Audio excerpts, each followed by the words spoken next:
What is up, my beautiful ninjas? How you doing today? Well, I'm still in prison. Sorry, mama. By the way, the female guards are drippy as hell. Yo, look at this outfit. Galverier?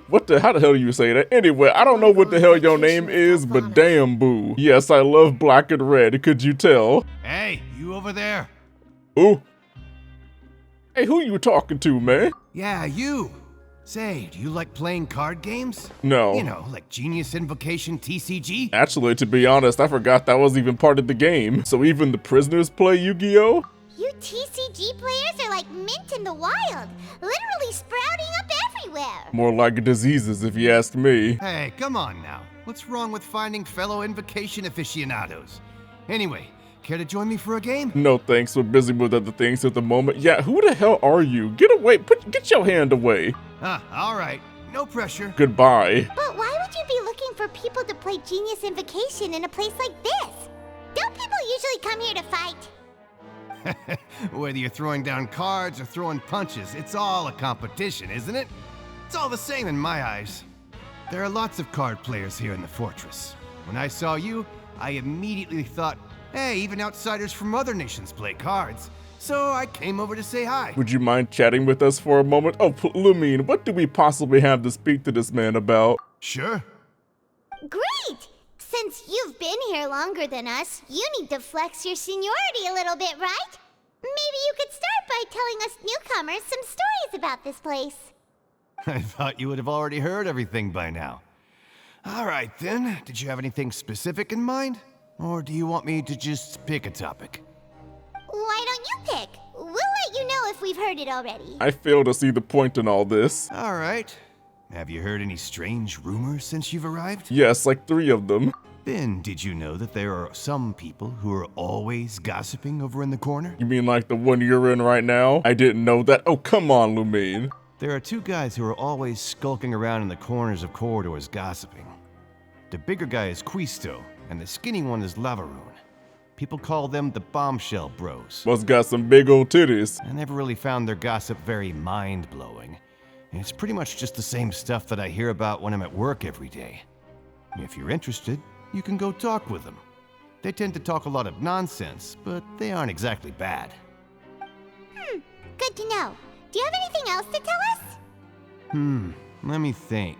Sounds like you want to hear something a little more tantalizing. How about something that's actually gonna help me? Oh, did you know that the Duke was also a convict in the fortress of Meripede before? Huh?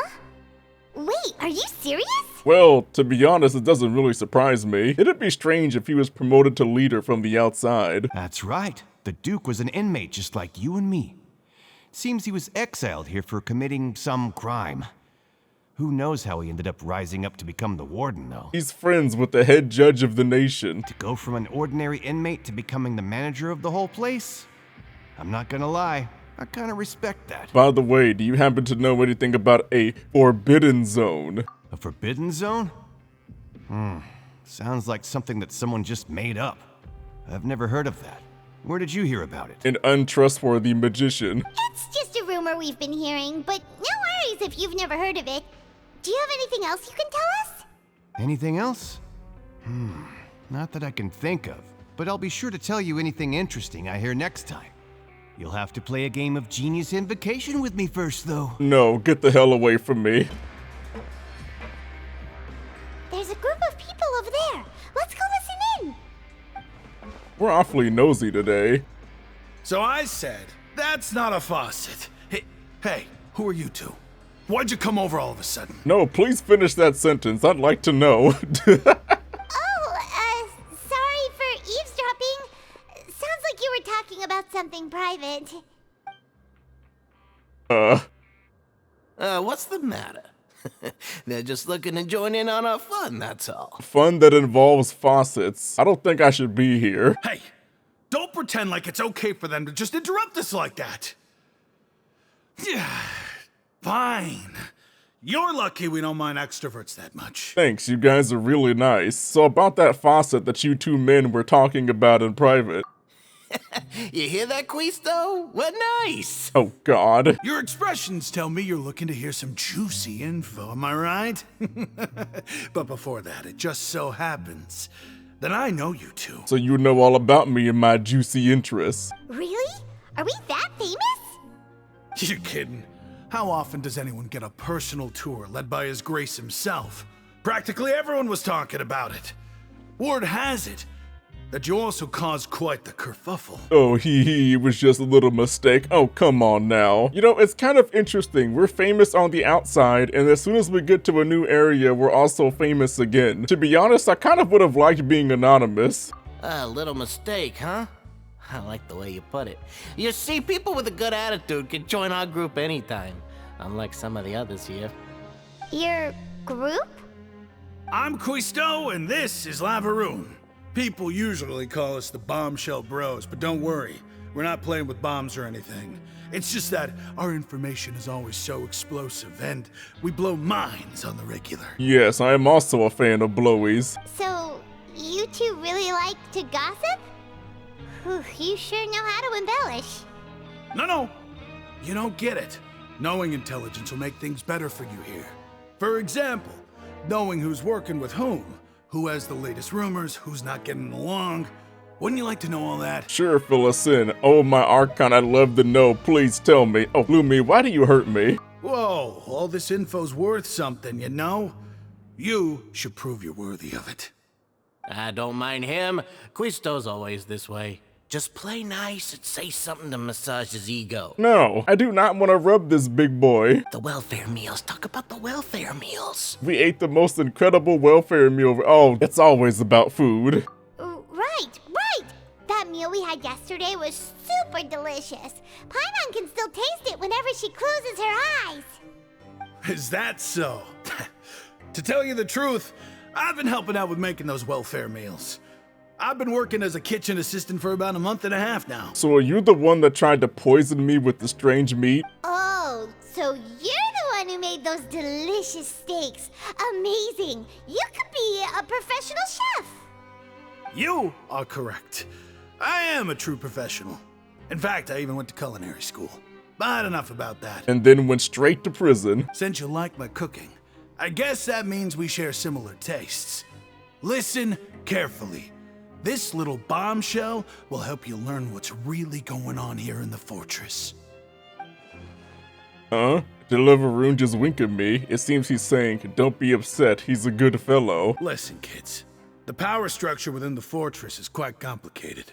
The overworlders couldn't care less about us down here. We're basically dogs to them. Yeah, I'd be upset too if somebody looked at me like a furry. You've already met the one person here you should never cross, the Duke, Risley. He knows more than you think. And if he doesn't care about something, then he often doesn't bother dealing with it. Those who have the Duke's attention get all kinds of special perks, even better treatment in the infirmary. I know who you mean. It's that Jurier character, right? I don't think there's anything useful about him at all. Why does he visit the infirmary practically every day? Is it normal for anyone to be going in and out of there so often? If you ask me, he's just faking it to get out of work. Is this the guy that was researching Siggy? But did you know that Churia was a talented researcher from the Fontaine Research Institute before he came here?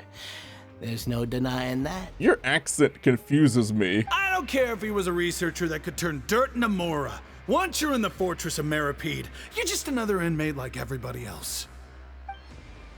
Ah, interesting. According to Quistat, a person named Giroux frequents the infirmary. I should take note of that. Speaking of which, the last time I saw him, he was passing by the corridor with Lorvine. I also heard they started arguing in the library and got into a fight, right? Guess that's just how terrible of a guy he is.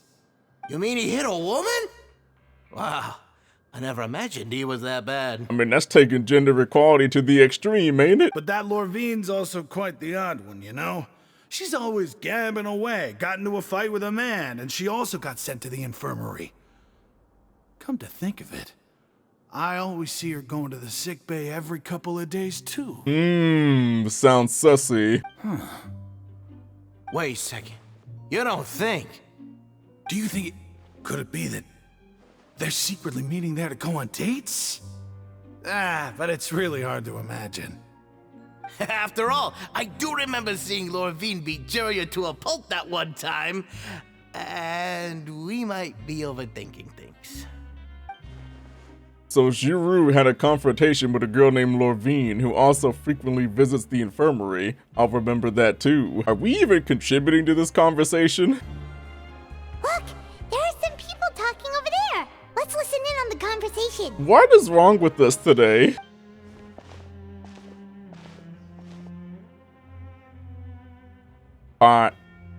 If you ask me, those pompous parasites on the surface act like they're all a bunch of aristocrats. Do any of them give half a hoot about a bunch of dogs like us? No, you don't even have a name. Hey, speak for yourself, mate. I'm no dog. I could have been convinced otherwise. Oh, you think you're special or something? If you're here, then you're just a convict like the rest of us. I've heard that even if you're released after serving your sentence, going back to life on the surface ain't any better. Once a criminal, always a criminal. We're marked for life. I mean, you could just go to another nation. I don't buy that. Hey, how cool would it be if the whole world was destroyed by a giant flood and everyone had to start over from nothing? Can I report this man? What kind of filthy bilge water you spewing? I have family up there. You best shut your sewer hole with talk like that. Listen, things ain't so great on the surface, but who says that you have to leave? I've heard that you can still stay here and work even after you've served your sentence. Not bad if you ask me. Who wants to live in the ruddy overworld anyway? Yeah, clean air is overrated. And what makes you think they'd want to hire someone like you? It's one of the great mysteries of the universe, how someone as useless as you is so confident. Whoa. Sounds like they're really unhappy about the overworld. Who cares? They don't even have names. Speaking of which, Paimon never heard anyone use the words overworld or underworld when we were living up there. Is it only something the inmates down here say? Well, to be fair, we never even knew this place existed. I think you're right. It's normal for convicts to be unhappy. Damn.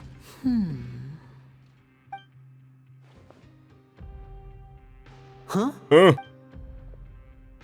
Hi. How are you? That look in your eyes. You found something? A little something, yeah. Hey, this is no time to be modest. Just tell them we found a boatload of information. How dare you just snap at me like that? What is your problem? Oh, as expected of the legendary duo, you have my full and undivided attention.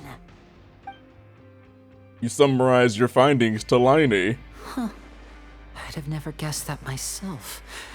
The rumors swirling about this place are unreliable after all, and Master Child probably went missing because he found a way out. But there hasn't been any sightings of him, though. He is a harbinger after all. I suppose he's much more resourceful than I initially gave him credit for. Unfortunately, this isn't enough for our final report to Father. We need to find out Master Child's exact whereabouts. Yes, we need to help Daddy. Father told me that even though Master Child said he was just coming to Fontaine for a vacation, he actually had some personal reasons. His agenda might be linked to his disappearance. The most important thing right now is to catch up to him. His escape route is already flooded, so we'll have to task someone with professional diving skills to chase after him. I find it quite insulting that I can't do it myself. We did a whole underwater world quest. Well, when you put it that way, it's obvious that only Fremine would be up to the task. Bingo! Is he around? He's working today. Coming here as a group would have attracted too much attention. I'll talk to him about it later. Please do. We're counting on you. Oh, are we now? Really? Are we friends? It's the least I can do. We're all in this together, so it's only fair for us to fulfill our end of the bargain. Honestly, I'm far more impressed by you guys managing to collect all this information right under Risley's watchful eyes. I mean, I think he secretly knows why we're here. Collecting information has always been our strong point. Has it? I thought it was interfering with national politics. Now, let me think. To find out more information, Fremine will have to retrace Master Child's original route. And if he's to do that, he'll have to set out on the next pipe cleaning day at the earliest. That's 6 days from now. And after that, he'll probably take another 2 or 3 days to return. Man, tell that boy to moisten up them legs. I need results. You can even estimate how long it'll take for him to get back? We've been working together for a long time. We know each other's capabilities like the backs of our hands. Traveler, What say you to meeting here 9 days from now? We'll be able to pick up Fremine while we're at it, too. Sure, as long as we can skip that at a black screen, that is. Oh, and there's just one last thing we'd like your help with. What do you want, Thigh Man? Though we can just sit back and wait for Fremine's report on Master Child's whereabouts, we still need to make more progress on the investigation of the Forbidden Zone. Fremine's no master of disguise. Lynette's still working on getting intel from the other areas, and I'll need to spend some time helping Fremine prepare for his diving mission. So, you are the only ones we can count on. Sounds like a very efficient family you got there. What do you want us to do? Will it be hard? Well, I won't call it easy per se, but I think you'll be able to pull it off. Listen carefully. You'll need to find an excuse to get into the infirmary and investigate the room and environs. You've mentioned several sketchy-looking people always meeting at the infirmary earlier, so it probably has something to do with the secret we're hoping to uncover. You've already met the head nurse, so she'll be less suspicious of you. Yeah, Siggy loves me, man. Investigate the internal structure of the infirmary and any active dealings within, and pass those on to me alongside anything else you're able to discover. But also, there's no need to take risks. Don't forget, safety always comes first. Sounds good, I'll give it my best shot. Did you only say that because I'm an amateur? This is the 5th nation, we should be professionals. No, when it comes to intelligence gathering, I'd never consider you to be an amateur. Didn't you say it yourself? It's always been your strong suit. I'll believe anything as long as it comes from you. So, please prove your prowess to me once again. All right, then we'll head out as soon as we finish our prep. Let's go our separate ways for now then. Don't forget, we meet here again in 9 days. Stay safe. Can you please bring Lynette with you next time? After doing some prep work with Paimon, you begin not finishing reading. What's happening? What are we doing? Hey, stay here for now. Paimon will take a peek. Best keep your mouth shut, but boo, you always be yelling. There seem to be several people inside. Let's try to eavesdrop on them first. You and Paimon hide in a corner and try your best to eavesdrop on the... Here, several people appear to be engaged in conversation, but... I feel something as well. It's nothing positive. It's not impossible.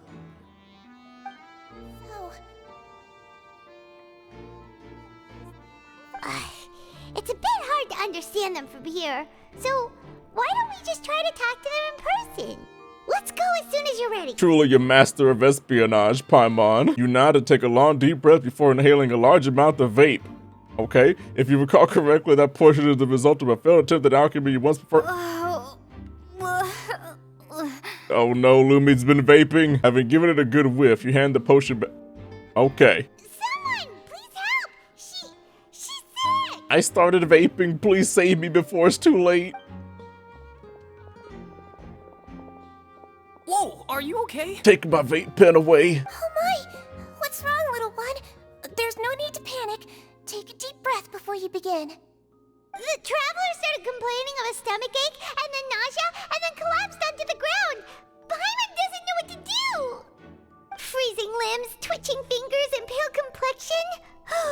Could it be poison? Oh no. Let me take a look. Please lie down over here. My stomach hurts. What is this, real? Don't worry, I'll get you to the bed safely. Here, hold on to my shoulder and walk slowly. Oh, thank you, Siggy. You can do it, traveler. Thank you. I'm sorry. I'll never vape again. Don't apologize. You're sick after all. Now, please relax. I'm just going to do a preliminary checkup on you. Sigween has taken out a few instruments and begun to do her checkup. I hope I'm not so healthy that she gets suspicious. I see now. We done already lost. My checkup has confirmed that she's not in any mortal danger. That's our worst fear out of the way. Eh? Oh, that's good. But I'll continue my diagnosis of the patient now. Please relax and take a deep breath.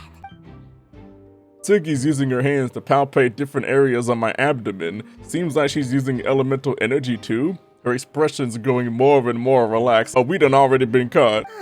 Don't sense serious damage to your organs either. Does it hurt when I press here? It's not too bad. And Ooh! Huh?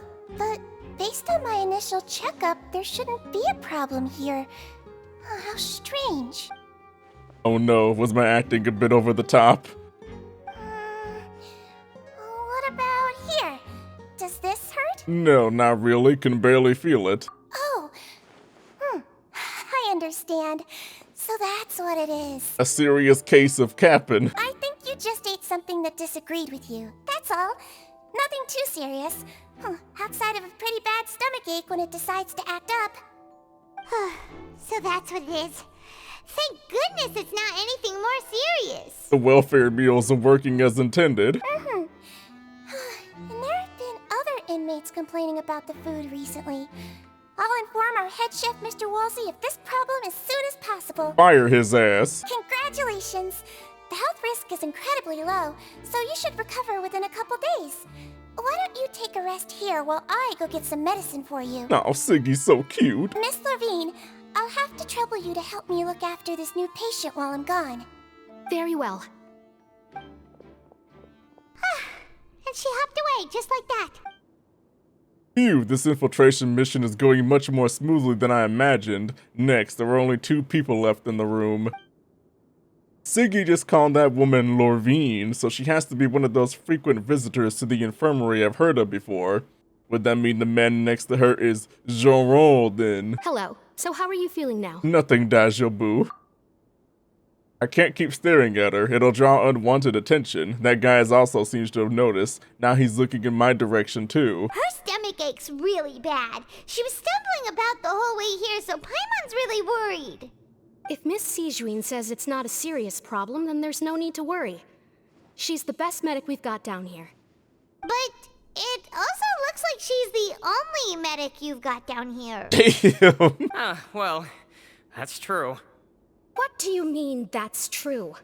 That's really misrepresenting the situation. Of course I can't speak for the whole fortress, but it's not like everyone imprisoned here is useless, you know?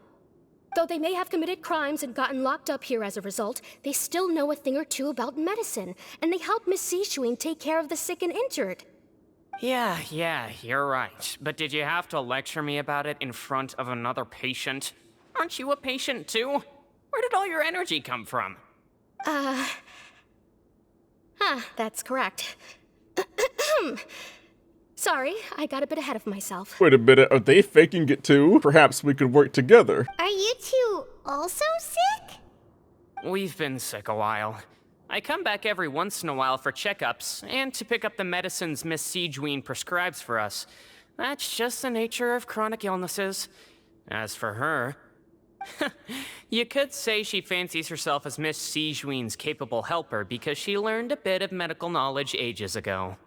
Please watch your mouth, Mr. Jurier. Don't forget that you are the primary reason I have frequent heart palpitations. Hey, don't start arguing now. Please, keep it civil at least. Those two seem to have a pretty terrible relationship, and they only ran into each other because they came here to pick up their meds at the same time. Books. But outside of the two of them, there's nothing suspicious inside the room. All the files on the table appear to be patient records, and while there's a box, I can't check it out right now. Pipe. Oh, there also aren't that many furnishings on the wall. Wait, there seems to be a movable hatch on the ground over there. Wait, really? Where? I don't see anything. Hey! There's no need to fight! Everyone will be released someday, so there's no need to argue over silly things like this! But... Release. It's way too early for us to even think about that. And who the heck knows if we'd even be able to continue our previous lives? The presence of a movable hatch isn't strange by itself, but perhaps it's my adventurous intuition speaking. But isn't it a bit strange that there's a movable hatch here of all places? Siggy got some shipments going on. Is it hiding something? Please allow me to end this boring and useless conversation.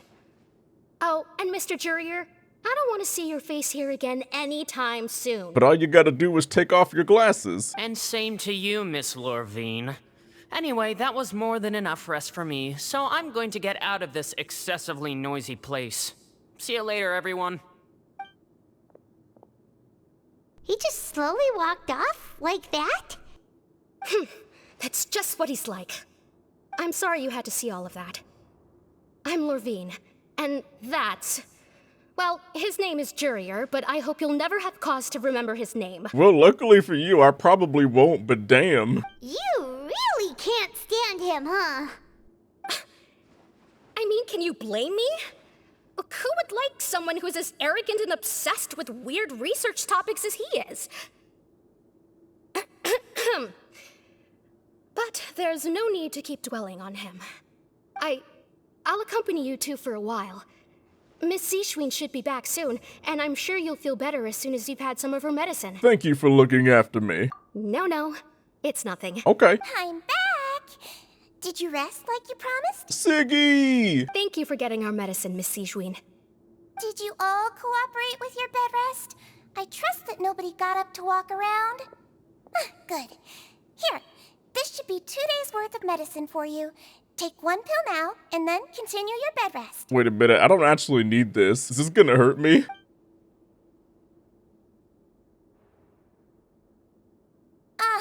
Miss Lorvine, I left in a bit of a hurry just now. Do you still remember if we discussed the color of the pill that you should be taking today? I remember. You said it should be yellow. Did they talk about that before we walked in? Why don't I remember? It's a secret code. Yellow, huh? I understand. These are yours. Please, make sure to go to bed early after taking them tonight. You'll benefit from a good night's sleep. All right, then I'll also be on my way now. I hope you feel better soon, too. Thank you, thank you. See ya!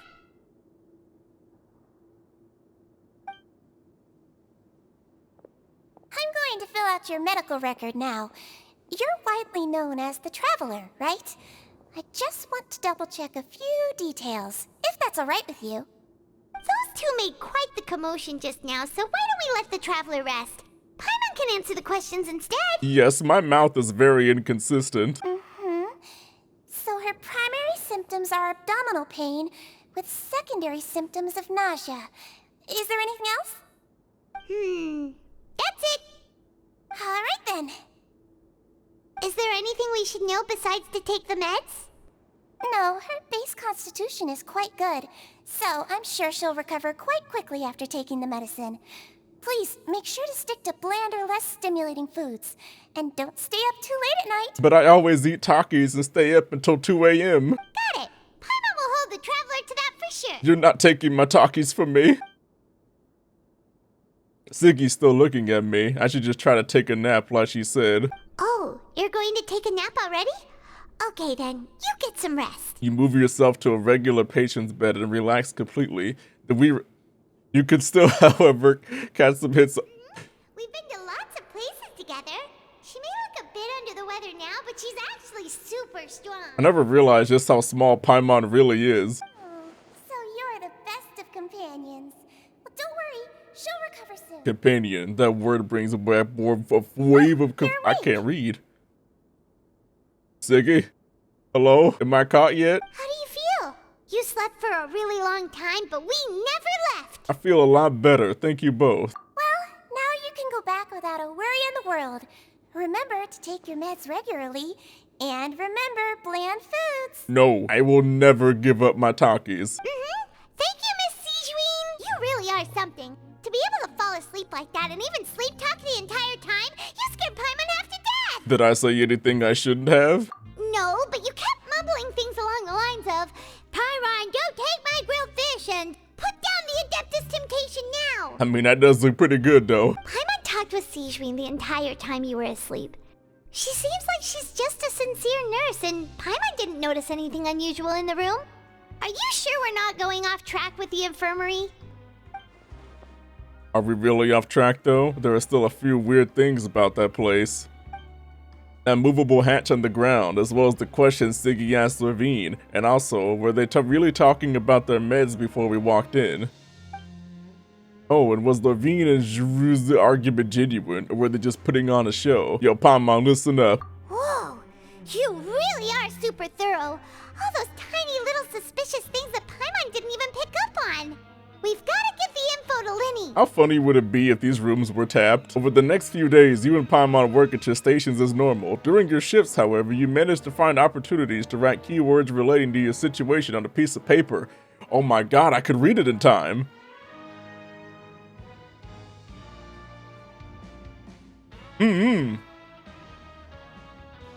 You manage to pass the slit to a busy Lynette as she happens to pass by. Her disguise is impeccable, and she does not even look at you or change her expression as she pockets the info.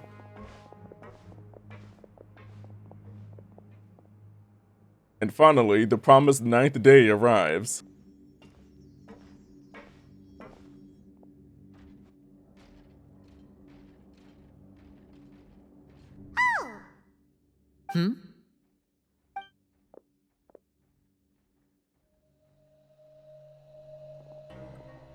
Back to the corner.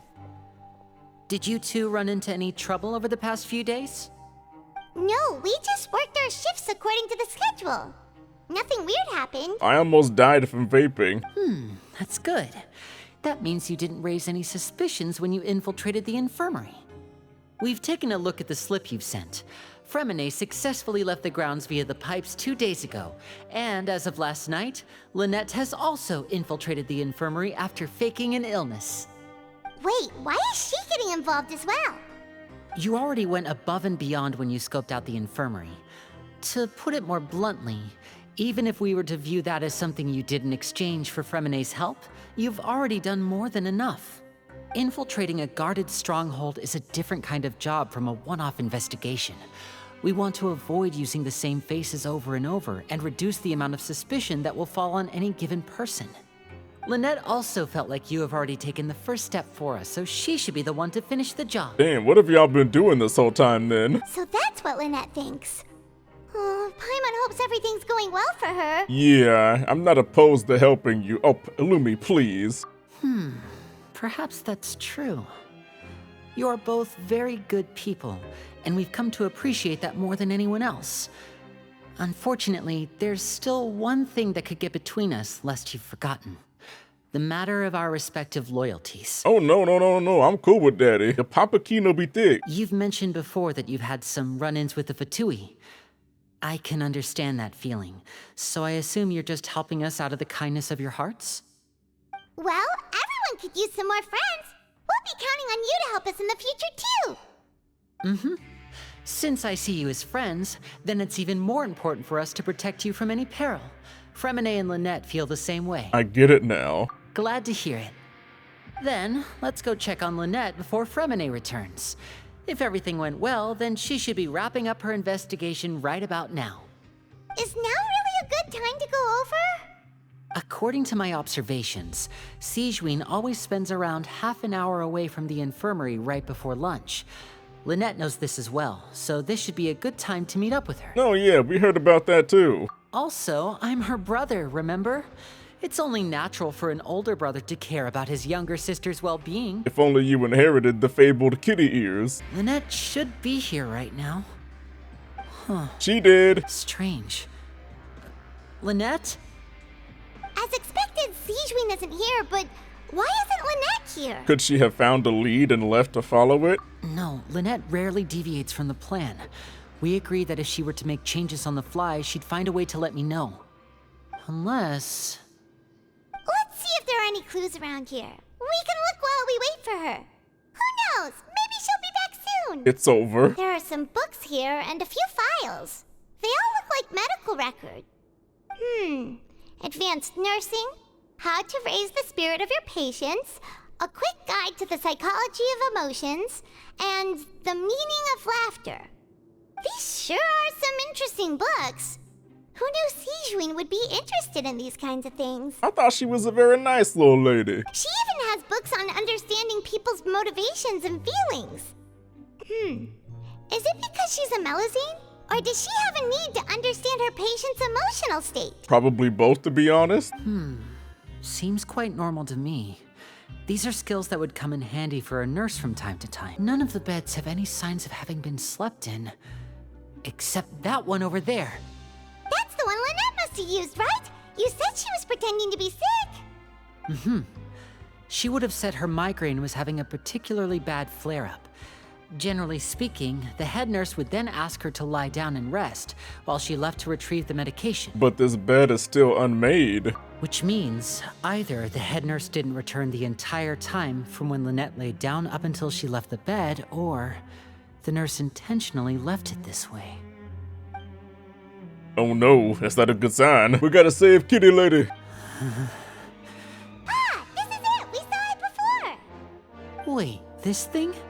It doesn't look like it's been disguised that well. The space behind it is empty. From its size, I don't think it's an entrance that is meant to be taken apart. There's probably a mechanism around here somewhere. Could Lynette have tried to get inside?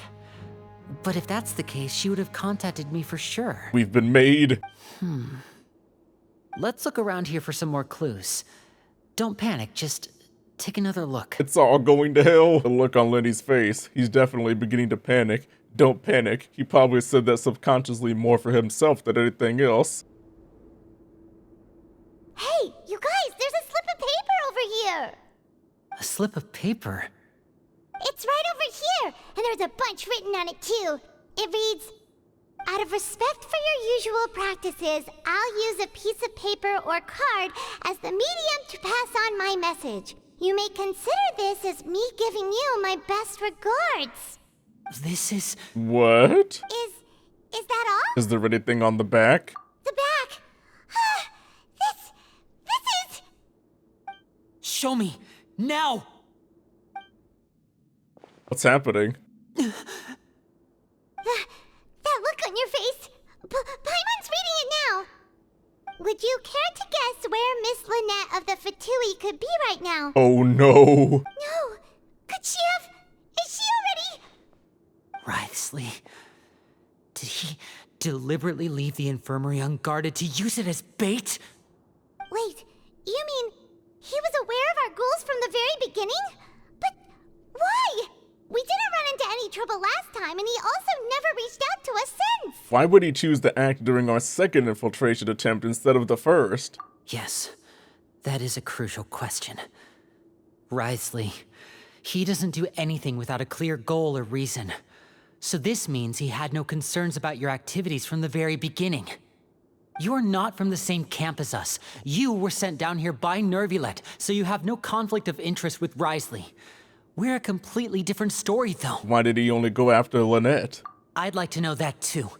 Why did he only go after her? Don't panic. Just think everything over. I have to stay calm. This is not like what happened last time. The situation's different now. Probably because he knows that he's weaker without her. Wait, you're right. Wait, but that means... the fact that Fremine was able to leave the grounds... Could Wriothesley have let him go as well?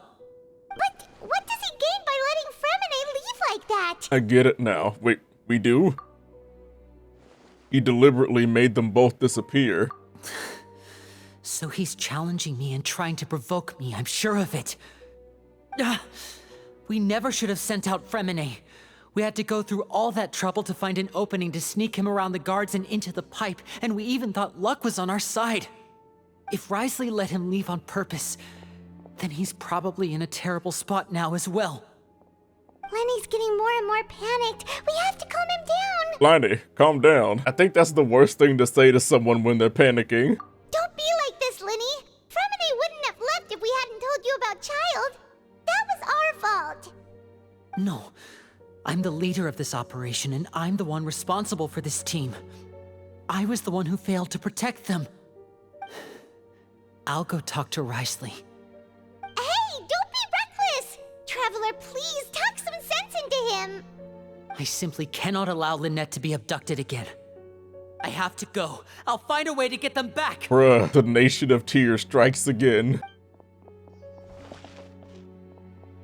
He going? He's rushed out the door! After him! Wait, Siggy was there the whole time? How did we not see her? I knew it, man. I feel like we still have some room to make changes on these details. It's not impossible, but it'll require extensive testing. Is that so? Very well. Then please be mindful of the time. Oh, her Melisson ears. She can see us better. Is someone? Pack everything up. Man, Paimon ain't built for this life. Whoever's outside is eavesdropping. They'll probably come in once we stop talking. Someone! Please help! She's sick! Whoa, are you okay? We failed. These two. As expected, they've already found this place. Oh, they are quite sharp. What a delightful turn of events. I like smart people, but I also like playing dumb. I like the feeling of being trusted. Oh my! What's wrong, little one? There's no need to panic. Take a deep breath before you begin. Being able to read human expressions is quite the useful skill. God dang, Siggy. I like her. Come out and face me, Risley! Aren't we at an administrative office space? Why don't you at least try to follow even a couple rules from the fortress's indoor management regulations? Jesus, it looked like he done walked into the boss room, bruh. What did you do to my sister? I ran into the young miss at the infirmary. I'd heard that she was suffering from quite the migraine, so I decided to invite her over for a cup of tea. I do have some teas in my collection that can work wonders against such an illness. Stop joking around! Where did you take my siblings? I have also heard that your performances are quite the spectacle. Miss Lynette would sometimes enter a box filled with water, only to emerge the next second from another place altogether. Maybe she'll appear behind you right now if you were to turn your head. Wait, what? Is he trying to trick me into turning my head? No, he's probably not looking to attack me right now. All of the hostages are in his hands, and he's even in the mood for small talk. That means Lynette is probably still alive. You knew we were investigating the infirmary from the start, so you deliberately aroused the Traveler's suspicions and baited us into continuing our investigation, just so that you'd be able to kidnap Lynette. As for Fremine, no, you probably didn't even interfere with Child's escape. You let him go, so you could purge the Fatui members that we had planted into your ranks. There was no need to do so. The Fortress of Meripede is a pretty pleasant place. Most people enjoy their lives here. The only ones who act differently are those with personal agendas. It was quite easy to identify your colleagues. I mean, they all look like a circus group anyway. You removed our original members and spread the news of Child's escape so Father would assign our team to come down and investigate. Fremine has also fallen into your hands, right? If you're oh so omnipotent and so in control, why would you need hostages? One correction. Lynette is in my hands right now, but Fremine is not. He's not? What do you really want? Lenny! Oh, wonderful. Everyone is here, so I'll only need to say this once. Thank you so much for cooperating with me. Where are Lynette and Fremine? Yo, Rotesli, what you doing, homie? Eager and to the point, I see. Alas, only Miss Lynette is currently having a cup of the fortress's finest tea. Although, as per your original plan, Mr. Fremine should also have returned to the fortress by now.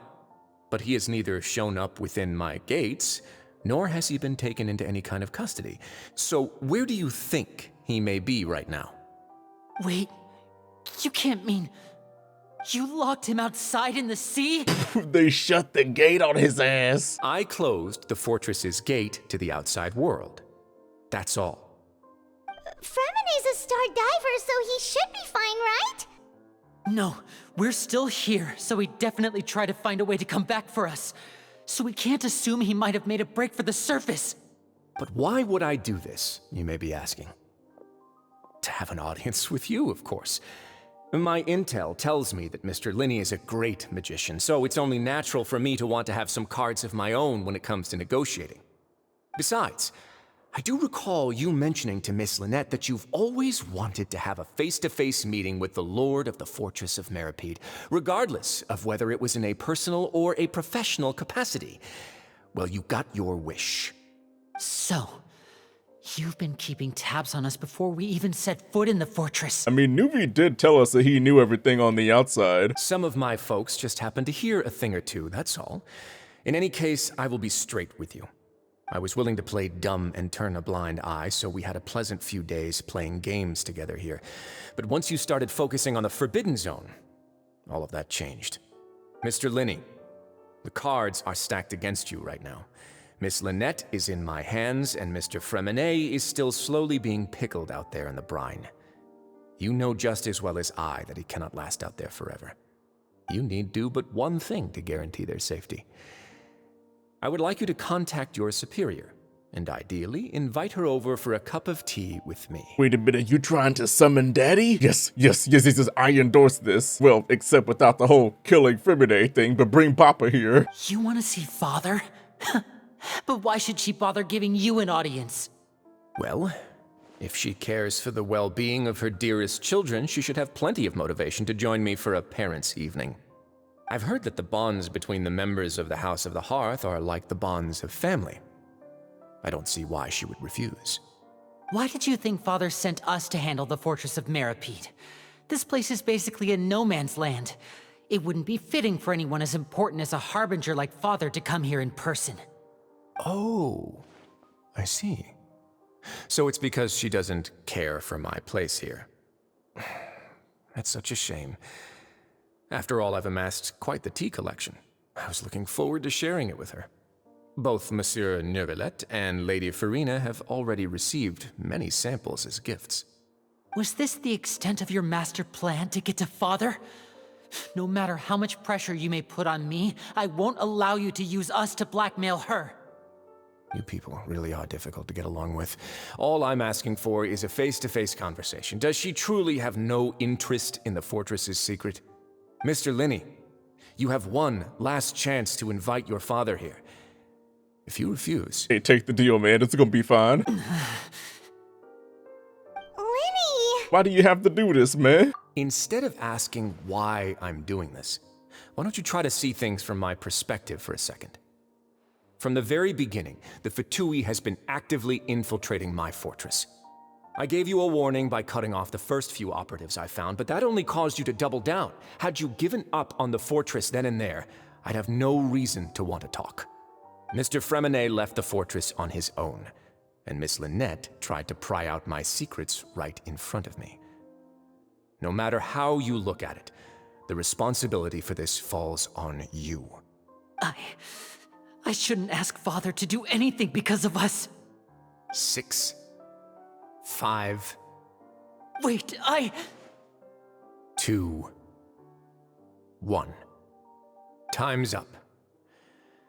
It really is a shame, Mr. Linney. Dude, what's gonna happen? Risley! Negotiations have broken down. Please leave, ladies and gentlemen. It's time for my afternoon tea. This man said I'm gonna go sip on some tea. Yo.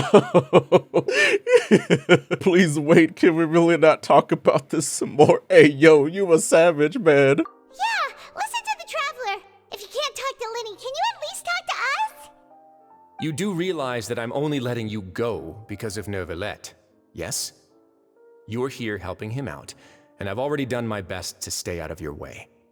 But that doesn't mean you can just do whatever you want. The fortress may be small and remote, but it still has its own set of laws. But I want to save Fremenet and Lynette, though. Then how about this? Those who are capable deserve respect. You've spent quite some time investigating my home turf by now, so why don't you tell me a thing or two about what you found, I'll ask you 3 questions. Answer all of them correctly, and I'll agree to your request. Wait a minute, can I actually fail? Oh no. Question 1. Regarding the hidden rules of the production zone, what is the truth behind the one about not being allowed to work for 3 days in a row? I can't believe this. He's asking about the hidden rules. If I recall correctly, if you keep working without any rest during lunch hour on the 3rd day, you will find a portion of strange meat in your welfare meal. It's a good thing that we've already run through an investigation on this. Let's see if I can remember all the clues. I should be able to find an answer if I piece together everything. Okay, I get help. I thought I was actually gonna be screwed for a second. The hidden rule of the production zone. What? People are not supposed to work 3 days in a row, and if they do, they'll get strange meat in their welfare meal. Where were you keeping those? We need to talk about this. At first, we thought this strange meat must have something to do with the people who disappeared, but in reality, they were all prepared by Sijween, the head nurse. She often visits the production zone to observe the workers' health and makes a note of anyone who has worn themselves out after 3 full days of work. Out of her sense of duty as the head nurse, as well as her genuine concern for the workers' health, Sijween visits the cafeteria right before lunch and cooks an extra dish for those who can use the stamina boost. Sijween has only the best intentions with her surprise gift and doesn't want anyone to find out about what she does. However, unfortunately, Melusines as a race perceive the world differently from humans, and their sense of aesthetics is even more alien to us. Yeah, she's literally trying to feed us purple tentacle. The recipients of her lovingly prepared special meals cannot taste the care within and usually just freak out. Are we on the right track? Not bad. You've uncovered Sijween's secret and even guessed her intentions correctly as well. It's nice to know that her efforts have not gone unacknowledged. All right, now for my next question. There are also some hidden rules in the Pancration Ring, including the one that you're not allowed to support both sides of a fight. Why is that? The hidden rules of the Pancration Ring. I remember, if someone tries to support both boxers at the same time, they'll receive a package the next morning, which contains a strange blood-colored liquid. We've also done a lot of research on this matter. Let me sift through what I found and come up with the correct answer. That hidden rule of the Pancration Ring is about how, people are not supposed to bet on both boxers at the same time. And if they do, they'll receive a package containing a strange blood-colored liquid. People get scared when they see it because they've subconsciously begun to associate it with the missing boxer. But really, it's just a bottle of the latest yet-to-be-named and packaged new Fanta trial product. A blood-red drink. It's no wonder even Fanta's own staff were questioning the company's decision-making. The company, facing backlash from its own staff, decided to try to trial the product on a smaller scale to see how it might be received by customers. What do you mean nobody wanted some strawberry Fanta? That thing is good. They came to the fortress of Meropide and offered to sponsor the Pancration tournament so they could push their new product. But the Duke completely refused to even entertain the idea. The Duke, knowing how valuable coupons are in the fortress, knew that only total idiots who didn't understand their true value would bother buying a Fanta product here. And so, only those who proved their stupidity by being dumb enough to bet on 2 opposing sides of the same match were selected to receive the drinks. Wait a minute, so it's an idiot test? And we failed. Okay, very fitting. I acknowledge the effort you've put into bringing the truth of this mystery to light. I'm a failure. Although, based on your description, that Fanta promoter is a bit too careless with his words. I may just reconsider my collaboration with the company. All right, and here's the final question. What's the secret behind our head nurse and all of her patients in the infirmary? Uh-oh, we haven't collected enough info to answer that question. Stop your cruel and pointless games, Risley! You know that we haven't finished our investigation, so there's no way we can answer the last question. Wait. The thought of sparing Lynette and Fremine never even crossed your mind. Hey, yo, man, yo, chill. You'll pay for this! Wait. No. Ah! Wait, is he dead? It was a good run, Liney. Linny, are you alright? Oh, close one. I owe you, Sijween. That was a fantastic shot. What, she shot him? It was nothing, Your Grace. She has a gun, yo, Siggy. Siggy is the chosen one, bruh. Sijween? Though this gun may look like a toy, it's actually fully functional, as I just demonstrated. Yo, shoot him again. Sijween. Are you his accomplice in all this? I mean, they work together. Not at all. I am merely a resident of the fortress, and thus protecting it is my duty. When Monsieur Nervulette asked me to come here, he told me that my job would be to take care of the well-being of everyone here. I am merely discharging my duties. But if you mean what you just said, then isn't Linny someone you should be looking after as well? Isn't he a resident here just like the rest of us? If you're close with Nuvi, why not learn a thing or two about virtue from him? Are we really gonna lecture them about protecting their home from spies? But I really am just doing what Monsieur Nervulette told me to do. Everything I did, I've done to protect them. Had I not, they would be in far more dire straits right now. His Grace knows it too, right? Your Grace? Mind proving my innocence to them? My dear Sigewinne, whatever shall I do with you? Would it have killed you to just wait another minute or two? Oh, he wanted to throw down, man. Well, it's nearly time after all. The way you do things can be truly frustrating sometimes, Your Grace. I figured I should try to talk some sense into you. What are you talking about? What time? Take me if you want. But let them go. How touching. Can you just give me one more minute? I love this man. Don't be like that, Your Grace. All right, everyone, calm down. 2 more visitors will be arriving any time now. I'll go get a cup of tea. Miss Sigewinne, I leave Miss Lynette in your care. This dude is just all about his tea. What are you doing? Flexing on your ass, that's what he's doing. I believe I hear footsteps. The door suddenly slams open. A familiar figure bursts into the room. Some space, please. Chlorine! Chlorine! Yeah, what do you do? Hey, you're here! Miss Clorinde. My door. Chlorine, hi! Hello! Fremine. Fremine! Oh, yeah, that guy, he's fine. What's going on? What is Clorinde doing here? Work. Yes, ma'am. I'm sorry about shooting you, Mr. Linny. The tranquilizing effect will begin to wear off soon. Please take it easy in the meantime, though. What happened to Fremine? Wasn't he diving just outside of the fortress? Why is he looking like this? These symptoms, it can't be.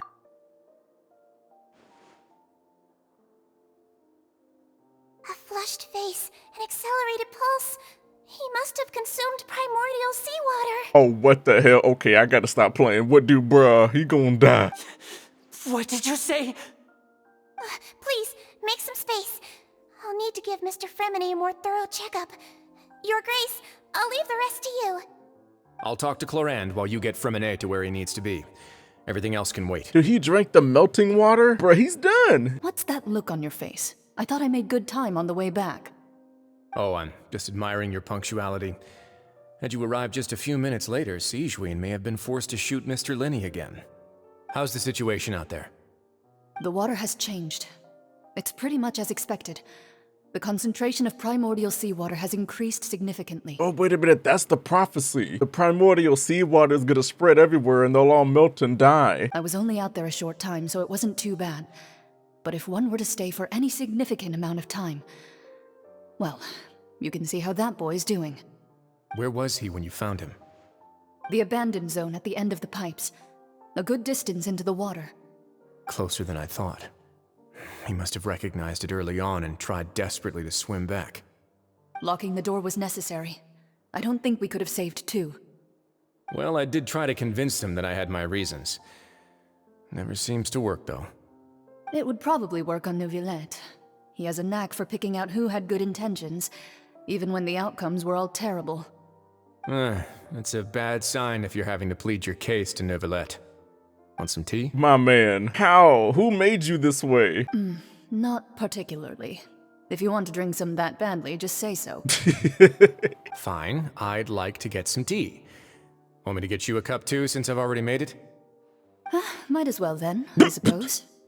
Actually, do you have a towel? I would like to dry my hair. You have got to be kidding me. Lenny's expression looks disgusted. It seems like he'd rather not have Siggy touching Fremine. Still, he didn't stop her since it's obvious that Fremine doesn't require urgent medical care. Or he does require medical care. Damn, I can't read. Siggy's examining Fremine carefully. She doesn't look too upset, which is a good sign. I hope Fremine will be okay. How is he? These symptoms are probably caused by an acute ingestion of a large amount of primordial seawater. Still, his condition is not critical. Really? How is he not dead? Everybody else dissolves instantly. Of course, it would be best if he stayed for further observation. Let's leave him here for now, and move him to the infirmary once he's recovered a bit more. Sorry. I am aware that the infirmary may not be your favorite place in the world at the moment. We do only have a single clinic in the fortress, however. Why would he ingest a large amount of primordial seawater after leaving the fortress? How could that possibly happen? Please, look after Mr. Fremine for the moment. I'll go fetch some medicine and a respirator. Oh, I'll bring Miss Lynette back with me. Oh yeah, what happened to her? Where is she? How is she right now? Oh, she just took a nap in an empty room after I tranquilized her. If my calculations are correct, she should also be waking up right around now. You might not believe me, but His Grace and I actually made some snacks and tea for her. Dude, Siggy is a trained assassin, bro. Liney has finally begun to stop tensing the muscles on his face. It seems that he trusts what Siggy just said. I mean, you better, you're gonna get blasted again. Linny, are you okay? I'll be fine. They're all here now. Don't worry about me. Are you sure? You don't look all right. Wait, Chlorine's leaving. I must go. My hands and feet are still a bit weak, but that's probably just the residual effects of the tranquilizer shot. I'm back, everyone. Hey, she back. Lenny! Oh, Traveler, Paimon, you're here too. Fremine? Is he... He'll be fine. But for now, please help me lift him up. Liney and Lynette immediately come to lift her. They might even have a chance. Yo, welcome back, homie. You briefing? Oh, he dying. His breathing's beginning to slow down. Give me a hand and help me get him to the infirmary. Yeah, I'll take him from this side. Lynette, together? On it. Traveler, you seem pretty worried about him. Want to come with us? Very well. Wait, really? Lamine actually seems very chill. I don't know about that one. The Duke and Clarande are gone. They probably went to get some tea. The Duke will explain the truth in just a bit. Miss Clarande will need a break, since she only just returned from rescuing Fremine out of the sea. This man and his tea. Chlorine saved Fremette from the sea. Just what happened there? Ooh, he did. Oh no, wait. I believed in you the whole time, Fremy. He's awake. Fremine, how do you feel? Lenny. Lynette. We're all here. Where am I? The infirmary, at the Fortress of Meripede, Mr. Fremine. And you are no longer in any danger. Yeah, man. How's that ancient bathwater treating you? How do you feel? Don't push yourself if you're not feeling up to it. Traveler. Paimon. It's been so long. Has it really? I feel like in the game it's only been like a couple weeks, right? The sea. There's something wrong with the seawater. Shh, it's okay. We can talk about it after you've recovered. No, listen to me. This is really serious. There's primordial seawater mixed into the regular seawater. I don't know why it's there, but no one should touch it. What happened after you snuck into the pipes? Pipes. Right, the pipes. It's all coming back to me now. Ah, the white screen! Roll! Where's the dark mode?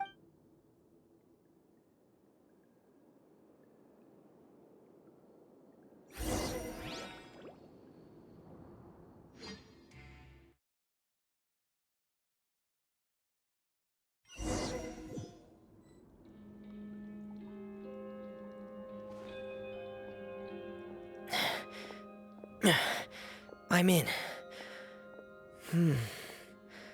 Seems like this pipe hasn't been used in a long time. It looks abandoned. Man, what the hell? They said they needed a diver to go in there. That's not even barely water. Man, I could have went in there myself.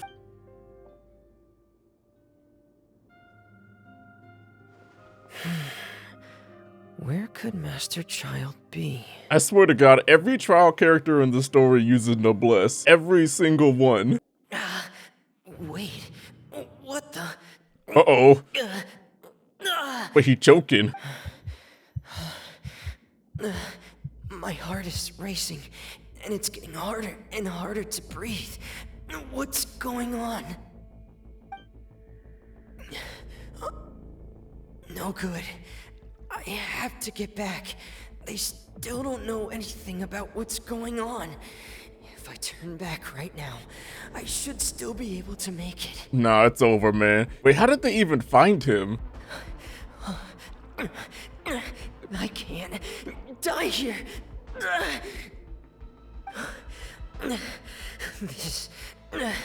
This is bad. I'm feeling worse and worse, and I'm still underwater. I have to push on. Oh no. Yo, Chlorine! She's here! Big Hat Mama, help this man! So, in other words, the trail you were following vanished, and you had no idea where Master Child could have gone. But there was also no obvious place for him to have disappeared to. Wait a minute, how did Chlorine not get affected by the water? Shouldn't she have been in danger too? That's right. I tried my best to swim back, but I had already put some distance between myself and the fortress, and I just couldn't find the strength to keep going. I probably passed out some time after that, and you know the rest. Miss Clarande brought you back, but we also don't know why she just suddenly appeared at the fortress, or why she went out to save you. Yeah, why did she decide to save you? Should've just left you in the pipes, huh? What the hell, Paimon? Miss Clarande, you say? I must go thank her in person. You're still too weak for Monet. You can go after you've had some more rest. Miss Lynette is right. I believe Miss Clarande will stay here as a guest for another few days, so there's no need to hurry. Wait a few days? I like this prison. A guest? Then I can assume Risley was the one who invited her to come down here? You should ask His Grace about that. He'll be able to explain better than me. Got it, I'll go talk to him. There must be more to this than just a tea party. Yeah, it's about time he actually told us what's going on. Wanna come with us, Lenny? No, please go on without me. I don't want to leave just yet. I'd imagine you ain't eager to get back to that ass whooping. Lenny. The logical part of my brain is aware that we're safe right now, but I still can't bring myself to leave. Both of you are just in danger. Understood. Then let's just sit together for a while. No, family. In that case, I'll leave the infirmary to you. The Traveler and I are going to head out for now. As long as you stay in here, I don't think you'll be disturbed. Thank you. Yes, you can trust the infirmary now. Excuse me? I take it Mr. Fremonet's condition has stabilized? Yes, while you were in here sipping. Of course. I wouldn't have left the infirmary otherwise. I've been expecting those two, but might I inquire as to the purpose of your visit, Miss Siegewien? I wanted to check up on Miss Clarande. How are you feeling? Mostly fine, I think. Really? I mean, you didn't breathe in the water either? If you don't mind, I'd like to perform another quick physical exam. It'll just take a few minutes. All right. Thank you for looking out for me. I'll take my leave for now, then. No! No, come back! Everything I love gets taken from me. Well, want to explain yourself, Risley? Of course, but I'm not partial to the word choice of explain. How about enlighten? You've got to be kidding me. Please enlighten us as much as you like. But where should I begin? How about you start by asking me any questions you have? You can start with whichever one you'd like to get answered the most. Then Paimon will begin. What? Did you know about Lenny's goals from the very beginning? No. I just knew they were Fatui operatives sent to the fortress by the Knave. As for their specific goals, I only figured those out as you made progress on your investigation. You managed to monitor and stay ahead of them even though you didn't know what they were trying to do? They came here with ulterior motives. I'm quite adept at discerning what that kind of behavior signals. Why didn't you stop them, though? Initially, I thought their goal was just to investigate Child's disappearance. Linny suggested that I had deliberately let him escape, but in truth, I didn't really do anything special to help or hinder him while he was here. Everything he did, from finding helpers to leaving this place, he did on his own.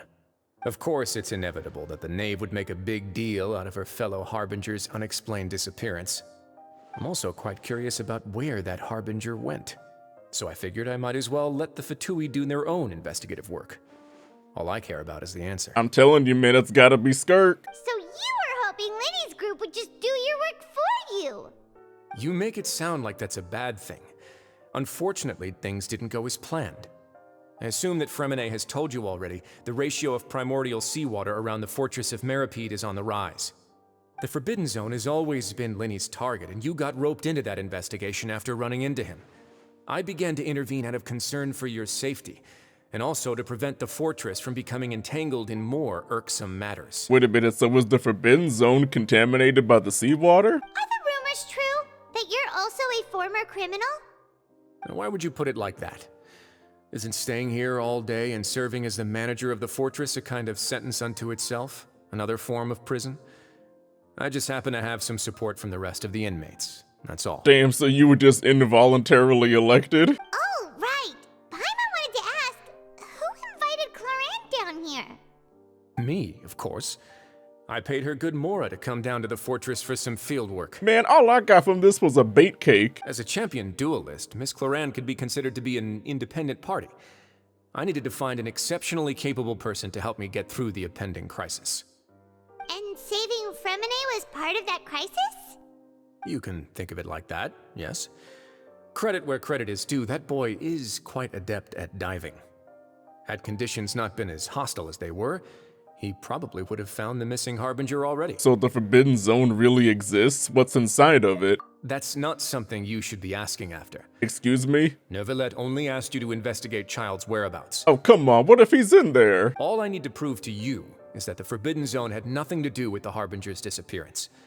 That should be clear now that you've spoken to Fremine. I'm not happy about this, homie. But we've already uncovered that there's something wrong with the infirmary, and we've answered a bunch of questions that you threw at us. Isn't it about time that you answer our last question in return? Ooh, logic. I like this new look on you. You make a compelling case. Do you really want to know the answer that badly? Yeah, Paimon really wants to know.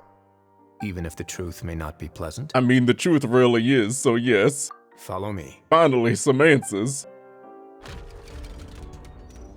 Oh, a hidden staircase. There's a hidden door here? And a whole basement behind it? Huh. You're pretty good at hiding stuff, Wriothesley. It seems you've forgotten just what kind of place the Fortress of Meripede is. Stand on the central plate. The cutscene kind of started to be here, man. Wait, is there a secret mechanism or... Whoa! It's always an elevator. Once everyone has taken their positions on the circular plate, Okay. So, this is the Forbidden Zone? Honestly, for a place so well hidden, Paimon sure doesn't see anything special. And that is... What a huge door! There are 3 such isolation gates in total. Generally speaking, I'm the only one who's allowed to go inside. Hence the name Forbidden Zone. Oh, you about to open that back door, homie. Am I correct to assume you're going to run on back and tell your little Fatui friends everything? Nah, we ain't even friends. Well, Paimon wasn't thinking of keeping anything from them. Oh, come on, can you just lie just once? Well, I'd advise you wait until you've seen the whole truth of this place for yourself before deciding whether or not to tell them. Huh. So there's a switch on the side. Stand back. Okay, we got some gears moving. 3 doors. Whoa. They all just went up one by one. What's that in the middle of the room? Go on, have a look. Don't mind if I do. This room is really empty with nothing in here, which is quite strange at its own. There's also a device smack dab in the middle of the room, which looks like some kind of massive sluice gate. I've been interested in what lies beyond that gate ever since I assumed leadership of the Fortress of Meripede. Of course, it would be unwise to recklessly open it, but it'd also be risky and negligent to simply ignore any potential danger that could be behind it. The readings on that dashboard have not budged since the day when I first laid eyes on this place. But over the past year, the needle has crept upwards from its original position, likely because some parameter it's been tracking has changed, if only infinitesimally. Oh, it's gotta be the seawater. Normally I would have ignored it, but I happened to have some free time when I noticed it, so I investigated. Any guesses what the reading could be tracking? The water pressure? Very reasonable guesses. I've considered both of those as well. Unfortunately, our dashboard is tracking something less ordinary. The temperature should vary with weather and climate changes, so for something that rarely shifts, the water pressure is more likely. We ran a few tests to increase the pressure from the outside, but the readings didn't change at all. Later on, a few more possibilities occurred to me, such as a potential connection with the primordial sea. I began to make a few preparations based on that hypothesis. Over the past few days, the needle has moved again. With that, and the symptoms that Fremine displayed after leaving the fortress, I can now confidently conclude that the readings represent the concentration of primordial seawater in the seawater nearby. So it's like a countdown timer for the prophecy. The concentration of primordial seawater? But we're already under the sea! That means we about to implode, boo-boo. And that is precisely the problem. We're at the bottom of the sea, and now we're surrounded by toxic seawater. Somehow, primordial seawater got mixed in, and the concentration is steadily rising. Primordial seawater is continuously leaking into the sea? Yes, that's very likely. But forget about the two of us. Not even Neuvillette knows where the primordial sea could be, much less where we could find and plug a leak. Oh. What are we owing for? Seems like you've figured it out. I don't. I believe the primordial sea lies directly beneath this sluice gate. For some reason, the primordial seawater levels have risen significantly, and it's now very close to us. Wait a minute, doesn't that mean we're in danger here? Didn't we evacuate the prison? The indicators are now red. Although the gate still stands, some primordial seawater has already leaked out and mixed into the sea around us. If this continues, soon it will no longer be able to hold back the primordial sea at all. And if the primordial sea is leaking through, if this gate falls, all of Fontaine will fall with it. Oh, Jesus. Bruh, this is the most demonic bathwater I've ever seen. Yeah, you know what the legends say. If this place falls, then everyone in Fontaine will be turned into puddles in the span of a night. Well, except me. I'm kind of an immigrant. But that's just too weird. Why would the Fortress of Meripede be built right above a sluice gate for the primordial sea? Who built this place anyway? Your expression tells me you think this might be part of a vast, complicated conspiracy. To be honest, you might find the actual answer may be exceedingly boring. It's just that the secret of the Forbidden Zone had been long forgotten by the nation before I rediscovered it with my research. There's no single founder of the Fortress of Meripede in any traditional sense. What we know about its history has been left to us by the people who used to live here. When the previous Hydro Archon Egeria ruled the land, all convicted criminals from Fontaine were exiled. The people drove the criminals away like a wolf pack chasing away the banished. Egeria? I've never heard that name. The criminals received no sympathy of any kind from the people. They were exiled to the desolate seaside, where they experienced only pain, struggle, and the bone-chilling cold. Some of them began to repent, and prayed to the Hydro Archon, asking if there was still anything they could do. The Hydro Archon took pity on them, and said, "You may go guard my secret, deep underneath the waves." And so, leaning on the power of the Hydro Archon, they gathered underneath the sea and began to build a fortress. They became a community down there in the deeps, and over the years helped it to grow. As the number of exiles increased, more and more people joined the community. When the first group of exiles died, they left the yet unfinished fortress to their successors. But they didn't tell them what the fortress was for. The Hydro Archon continued to lend her support, allowing the fortress and what it stood for to continue growing ever larger. Before long, this dark underwater fortress became the sinner's only home. And with that, the people here stopped referring to the fortress as a prison. They saw themselves as repenting sinners who would regain their freedom once they had sufficiently redeemed themselves.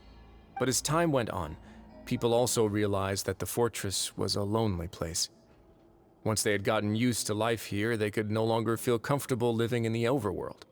Once they had finished serving their sentences, some people left and some others chose to stay.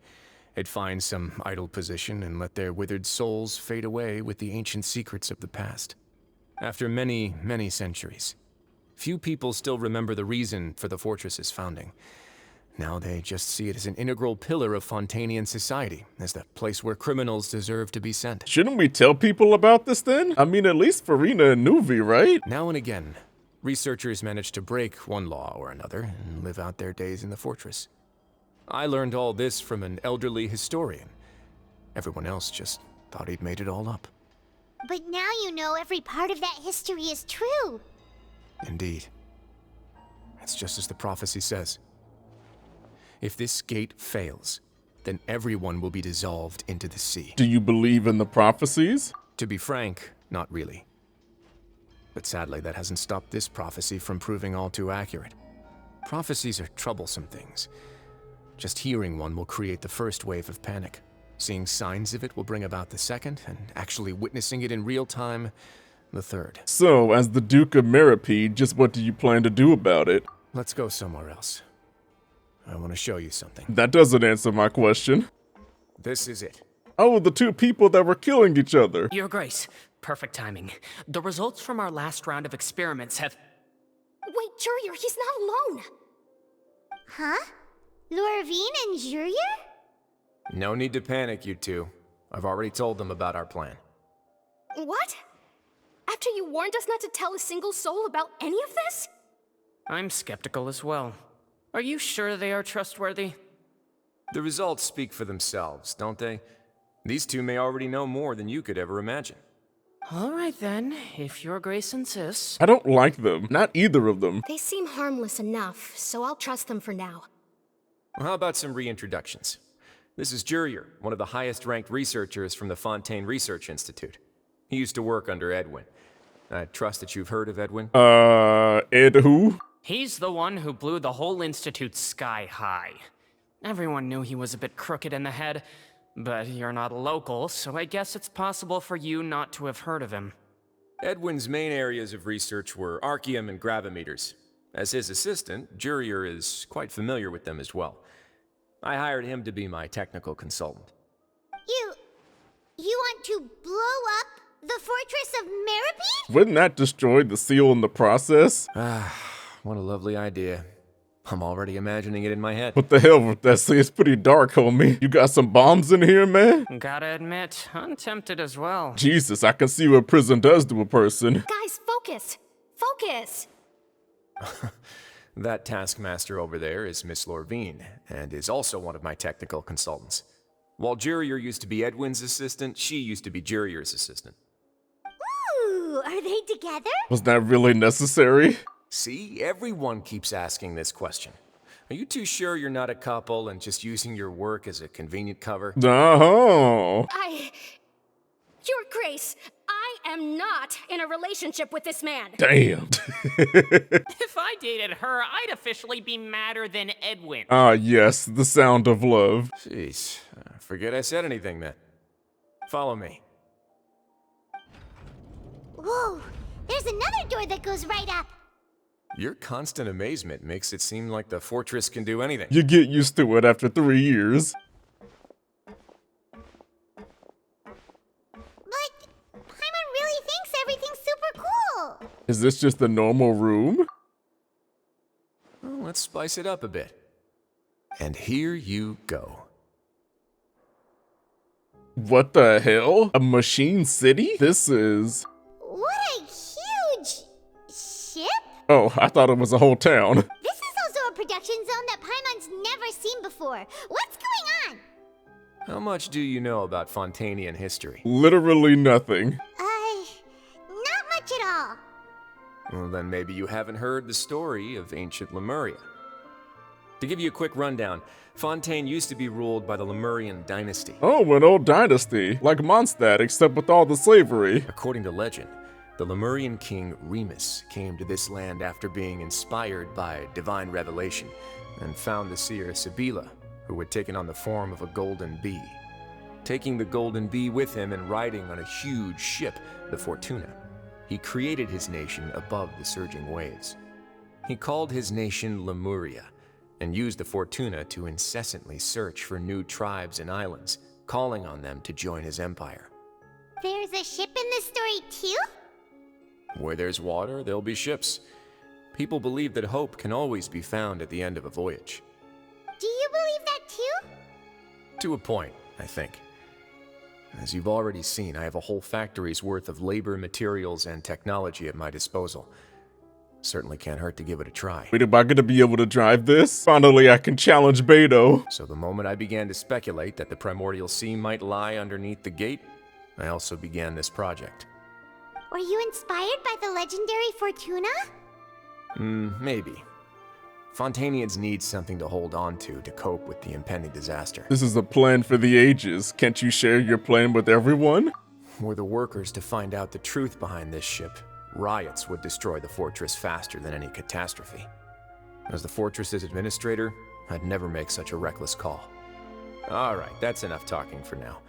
I'll need another 3 cups of tea to soothe my throat. Do you have any other questions? Is that how tea actually works? I always just spit it out because I hate the taste. Seems like you're good. Come on, I'll take you back. Okay, I didn't even get an option. I'll leave you here for now. Oh, thank you so much. No worries. But don't forget, it's up to you whether or not you want to share what you just saw. What you do from here on out will likely affect those 3 as well. He means that my actions will decide the next steps Liney's group takes.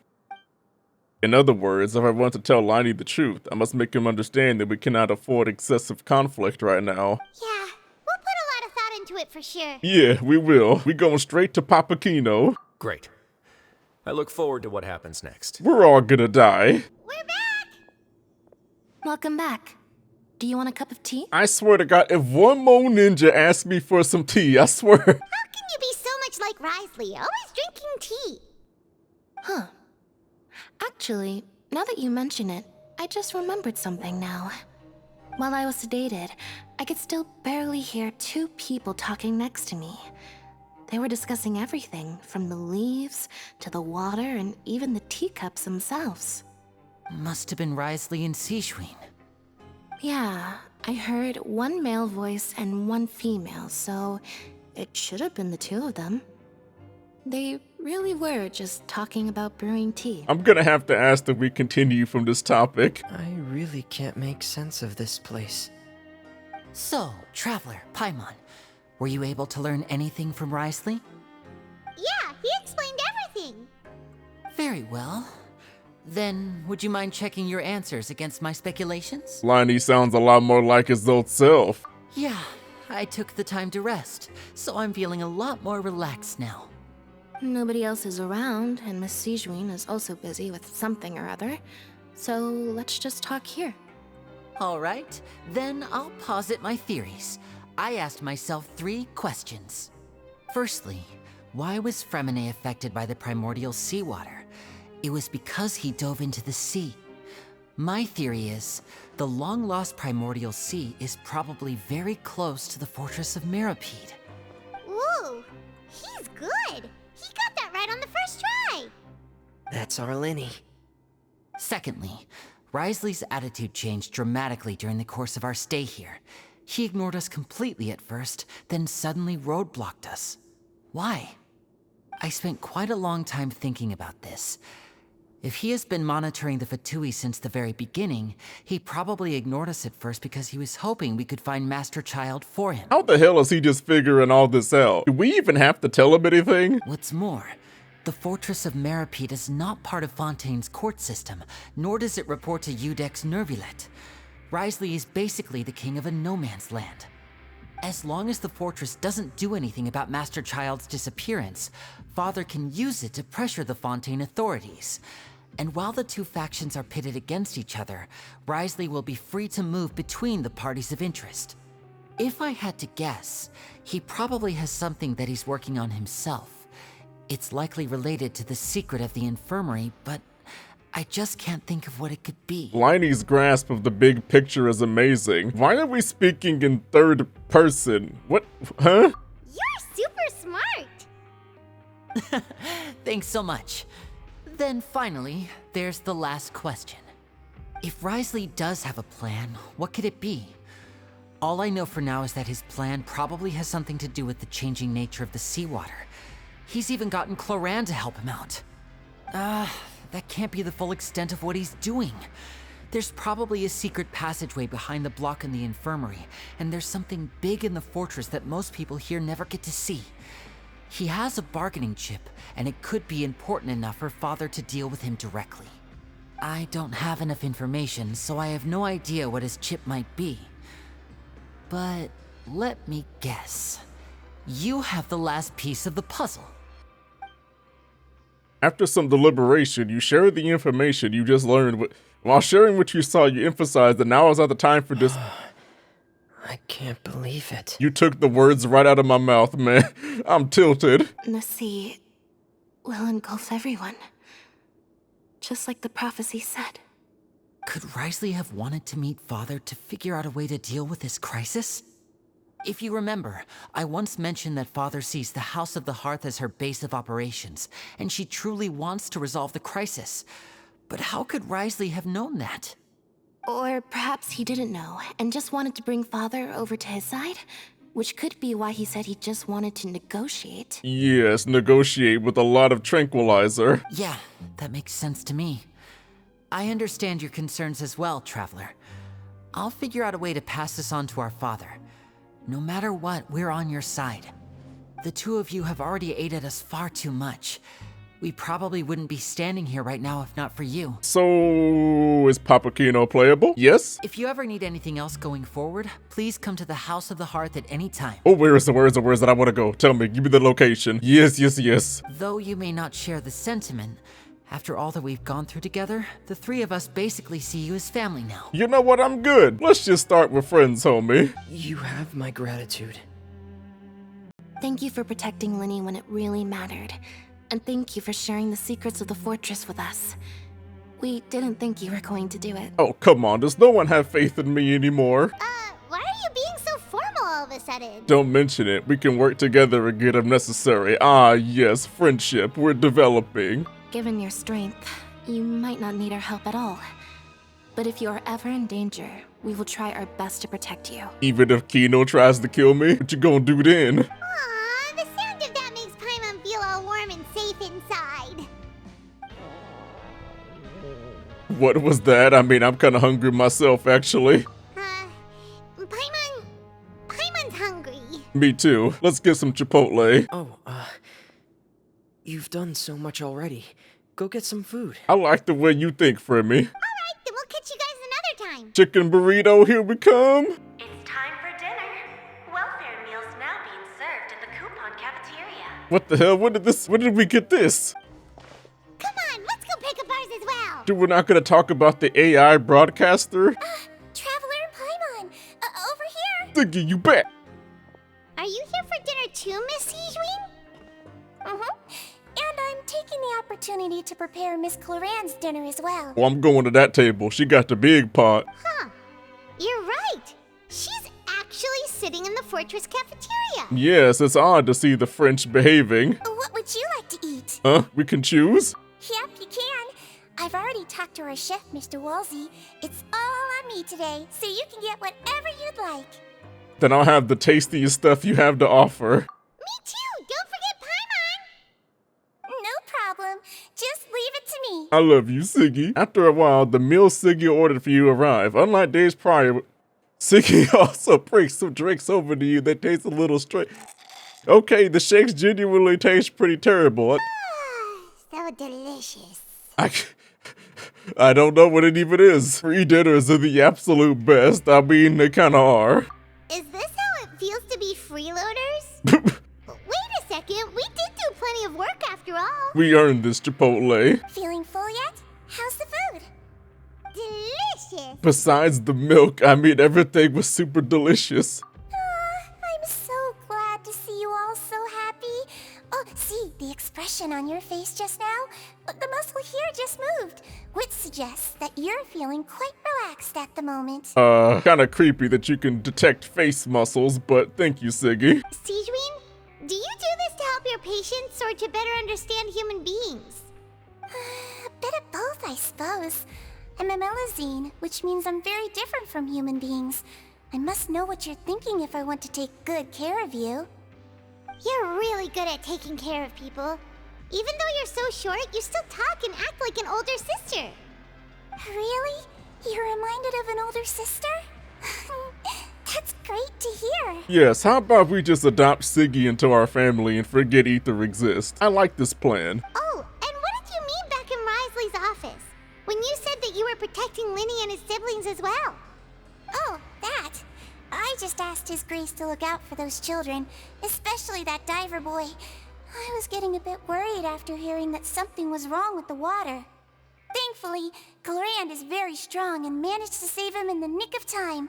His Grace also sealed the pipes after Glorand left, to make sure that Linny wouldn't impulsively chase after his brother. Are we really just gonna leave her in the background? Although the path was blocked, we still stationed some guards there to stop anyone from approaching. They were instructed to only open the door once Miss Glorand had returned. Oh, and I was keeping an eye on Mr. Linny as well. We had to press him, but we couldn't allow him to be in any real danger. You were all super considerate and really thought everything through. It's just what we do down here at the fortress. At least this has been His Grace's style for as long as he's been the leader. Oh, I really wish Monsieur Nervula would come down here more often too. I feel like he'd like it here, with all the darkness and chaos. What the? I mean, he is a dragon. He probably causing the chaos. But that doesn't make sense at all. It's hard to imagine Nuvi outside of his office. Get a good night's rest, you two. You both worked very hard. Are we really not gonna talk to Chlorine at all? Glorand! Ah, it's you two. How's dinner? It's all right. Miss Sijwin really put in a lot of effort. So we heard that Risley invited you to come down to help, and you saved Fremonade too. You sure work super fast. Yes, it's good to see competence from the characters. Oh, it was child's play. Oh, because he was there to find Ah! Still, Paimon didn't know even champion duelists could take on side jobs. Oh, and why aren't you eating with Sijwin and the Duke? Won't you get bored eating by yourself? Miss Sijwin was with you, and the Duke has business of his own. Why didn't you come sit with me? Actually, didn't Navia say that you went out for dinner with her as well? Yeah. First time in a long time. First time in a long time? So you mean you've gone out to dinner with her in the past? In the past, yes. You seem to be enjoying yourselves here. Oh, so we just not gonna stay on that subject, okay. This is technically a work trip for us too. Things will be getting messy at the fortress soon. Don't run around unnecessarily. It's all going to hell. So much has happened. Paimon just feels absolutely exhausted now that she's finally relaxed. What do you mean? You didn't even have to walk through any of it. Paimon's super sleepy. Are you sleepy too? I'm tired, boss.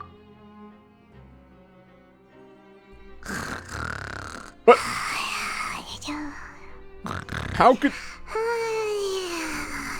How could you possibly deep sleep that quickly?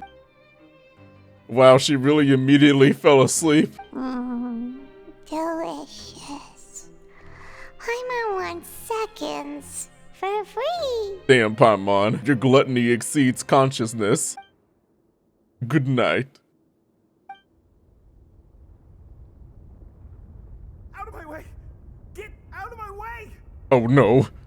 What happened? Why is everyone running? It's over. No idea, but something must have happened. Stop asking! Who's yelling? Paimon still wants to sleep. The end times are upon us. What's that sound? Paimon, wake up. We need to go out and see what's going on. What? What happened? Why is everyone running around? Hey, what are you doing? No time to explain, mate. Goodbye. What are we running from? Hey, wait! What's wrong with these people? They won't even talk to us. They're here! Yeah, there you are! What you want, big boy? Oh, thank goodness! Quisto and Laveroon, do you know what happened here? We came here especially to inform you. Something seems to have gone terribly wrong just now. His Grace is telling everyone to evacuate and get out of here. Oh no, did somebody break the seal? Laveroon was saying you two are new here and you don't have many friends, so you might slip through the cracks. Haven't you heard all the stories like that? An evacuation is successfully completed, yet you only find out once you do a head count that 1 or 2 people are missing. Wait, weren't you the one who brought that up? Why is it suddenly my idea? Gentlemen, please stay on focus. Hey, shut up! Okay, whatever. The point is, you should come with us. You said His Grace said to evacuate outwards? Yeah, he said to get as far away as possible, upwards and outwards. Then that means whatever happened must have happened down below. Oh no, isn't that gate at the very bottom? Oh no, it can't be that thing! Whoa, wait, what? What? Hey, where are you going? Goodbye forever. We have to go find the Duke! You two just go and get out! Go on without us! Hey! Be careful! Ooh. Florine? They're here. The gate! Just like I said. What happened? The gate's going up!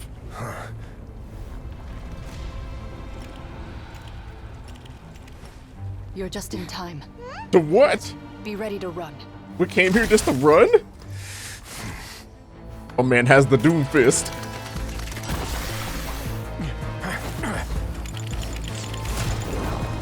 Oh, the water's coming out!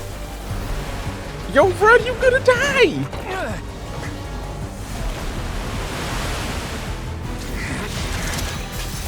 Bruh. He froze it? Damn, homie.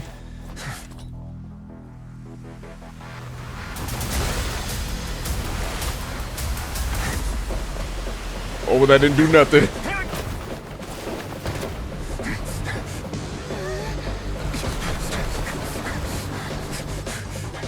I think it's over. 2, 1.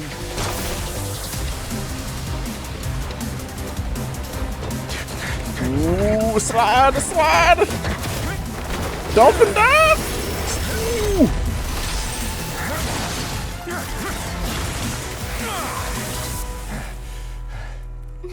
Oh, hell. This won't hold it for long. Find Neuvillette. Tell him the defenses are about to collapse. Then what will happen to you? Until he arrives, we're the last line of defense. No. The gate. How long do you think it'll hold? That depends on us. Damn, no! Neuvillette, why are you here? Did you already feel it? Traveler, I need you to head to the Opera House immediately. Ohio, this ain't no time for no plays. Farina will soon be meeting with the knave there. You must protect Farina and make sure she doesn't spend too much time alone with her. Okay, you can explain everything else to me later. What's happening here? Will do. You have my sincerest gratitude. Look, there are a ton of Fatili Palais Mermonia people over there. The knave is probably here already. We need to hurry. Let's go. Are you two the traveler in Paimon? Monsieur Neuvillette has left instructions. Please follow me. Though I'm sure he's already explained, this should be a mostly cordial conversation, unlikely to give rise to violence. But it would be most appreciated if you could protect Lady Farina to the best of your abilities. I will do my best to protect her. Oh man, let me in. Open that door, little one. Oh.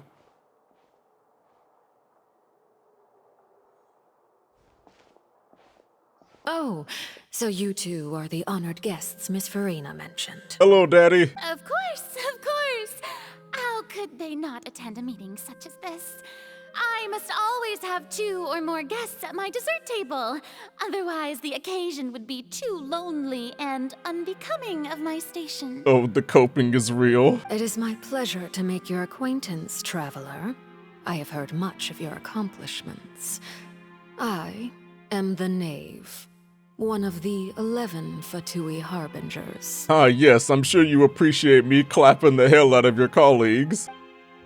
So this is the Knave, the head of the House of the Hearth, and the Liney siblings' father. She certainly does not seem easy to deal with. Greetings, a pleasure to meet you too. I've already prepared seats for you. Come, sit beside me. Perhaps you two are unaware of how Miss Farina and I do things. You see, we actually recently agreed to get together for tea when we had the time. See this? This is a limited type of confectionery that Miss Farina simply adores. There are only 16 slices sold every day. Here, why don't you and Paimon have a taste? Don't mind if I do, thank you. She seems friendly enough, but that can't be all there is to her. The Knave is a force to be reckoned with. I should be very cautious around her. Nah, we be dajabu. Traveler, what do you think of this cake? It's quite tasty, and I think Paimon agrees too. That's good to hear. So what Child said was on the mark after all. You do share a taste in desserts with Farina and I. Wait, Child should have no reason to have said something like that. I wonder how he's doing nowadays. You must have heard, right? He's suddenly gone missing. I'm really worried about his safety, you know. Here's to hoping that he's an excellent swimmer. I have faith in his abilities. Since we're talking about him, I feel like I should add something. His martial prowess really looked certainly pretty impressive, yeah. Farina looks quite nervous. There must be some kind of bad blood between her and the Knave. Oh, so you're also familiar with his aptitude for fighting, Miss Farina. Oh, right. I almost forgot. Child was subdued by Udex Nuvillette right in front of you. Against ordinary people, my colleague would never be on the back foot. But alas, he just never imagined he'd run into such a person. I must express my admiration for Monsieur Nuvillette. I managed to find a few leads on his whereabouts. Coming from you, that's not surprising at all.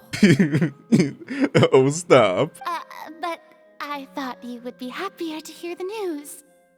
Of course, but it's still a bit of a shame. You see, I would have been far happier had I received this news somewhat earlier. As you well know, a long time has passed since Child disappeared. Damn! Well, in any case, there's no need to worry. We know for sure that Child is still alive. Oh, and just how do you know that? Man, that man is like a cockroach. He ain't gonna die. Because we found evidence that proved he left the Fortress of Mirapede. And where did he go after leaving the fortress? Well... Nice, Paimon. Oh no, Paimon's statement just left us wide open. The Fortress of Mirapede lies deep beneath the waves. Unless he pranced right out of the main gate, he must have had to swim for it. Do you have any proof that he surfaced safely? We do not. God dang it, Paimon. But there's also no evidence that he's been injured or killed. That is good news at least. His sister Tonya sent a letter to Fontaine not too long ago. Since he was unfortunately unavailable, I picked it up on his behalf. Do you have any idea how he usually writes back to his family? Dear Tonya, your letter made me feel like we were still enjoying our time in Snezhnaya together. I'm currently admiring the scenery on the streets in front of the Opera House. Is it something like that? Bruh, Kino is the real control devil. She's turning up the pressure. I'm not sure if I'll be able to convince her, but I can at least try to distract her from Farina. That sounds good to me, yes? All letters tend to follow the same few formats anyway, right? As long as the contents are accurate, it doesn't matter so much how it's written or how it's worded. What's going on? Hold on. The water in the teacup is shaking. Oh no, it's an earthquake. I suppose this is also a sign of things to come, Miss Farina. Huh? I don't quite understand what you're trying to say. The prophecy woman. Have we entered into the next stage of the prophecy? Oh, so many cutscenes.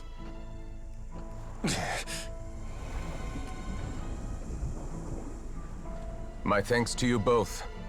I will take it from here. Goofy, what you got? What you gonna do, man? Sure you don't need a hand? Quite sure. Wow. Yeah. So, what's your secret, huh? Let me guess. Nah, who knows? Maybe it's just your sense of responsibility. Sounds about right. We're gonna see it.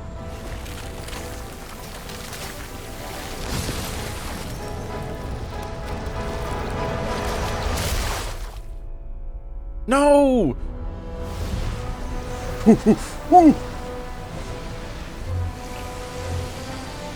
Or he's holding it back with one arm.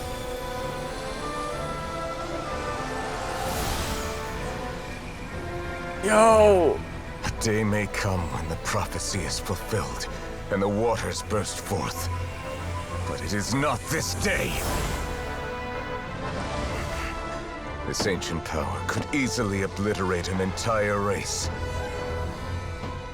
A tsunami of fury would unleash endless catastrophe. Nuvi!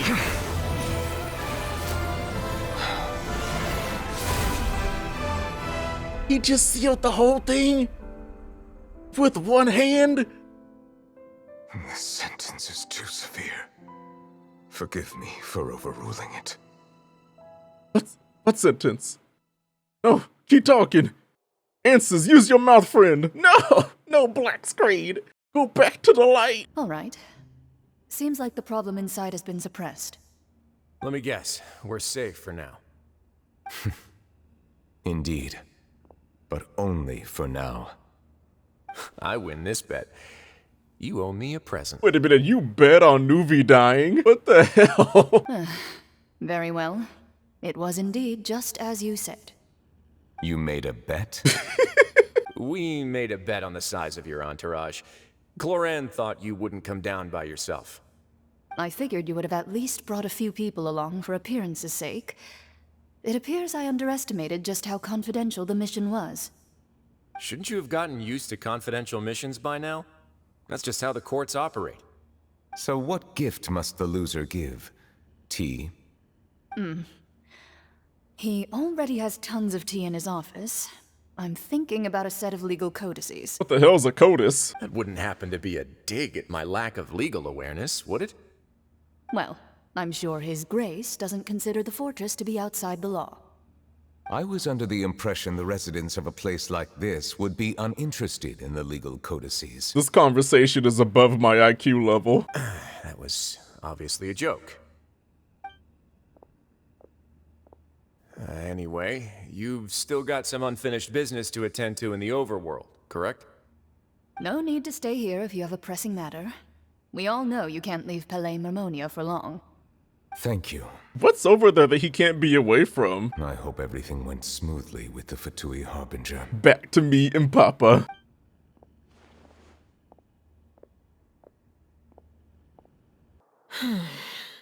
I must say, we've spent long enough playing house. Miss Farina, as the Hydro Archon, I am sure you understand the exact meaning of the phenomenon we just witnessed. Or should I say, that's what I originally thought. But looking at your expression, was I wrong? And you haven't a clue? My god, she is pressing the hell out of her. What are you trying to say? At this point, I don't think there's any more need to speak as diplomatic representatives. Allow me to speak to you now as just a Fontanian. You know the prophecy by heart, and also that every part of it is being proven true. Yet, here you are relaxing, drinking tea, and eating desserts as if it's all nothing more than a few stray bugs in your garden. Do you really think that's acceptable? She's kind of cooking here, Farina. The prophecy's hanging above our necks like a guillotine. Every faction is looking for a way to either avert the disaster or save their own. Even the orphans of the House of the Hearth have devoted everything to saving their homeland. But you, it beggars belief just how nonchalant and carefree you have been. From the very beginning, you, the god Focalor, you have utterly failed to take action. You're wrong. I've never ignored the prophecy, nor have I just been passing the time in self-indulgence. Retract your accusation and stop doubting the wisdom of the gods with such absurd conjectures. I am not alone in my doubts, you know. All the children of Fontaine may be harboring the exact same thoughts right now. Oh, great Hydro Archon. How are you going to save them? Save us? How are the people you've sworn to protect supposed to survive in a land that will soon disappear beneath the waves?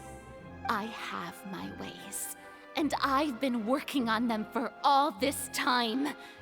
Even if you look down upon me, you have no right to judge me. Fontaine will be saved. Even if I still cannot see the true future right now, as long as I continue on as I am, I will be able to hold my head up high. I don't think that's enough, Farina.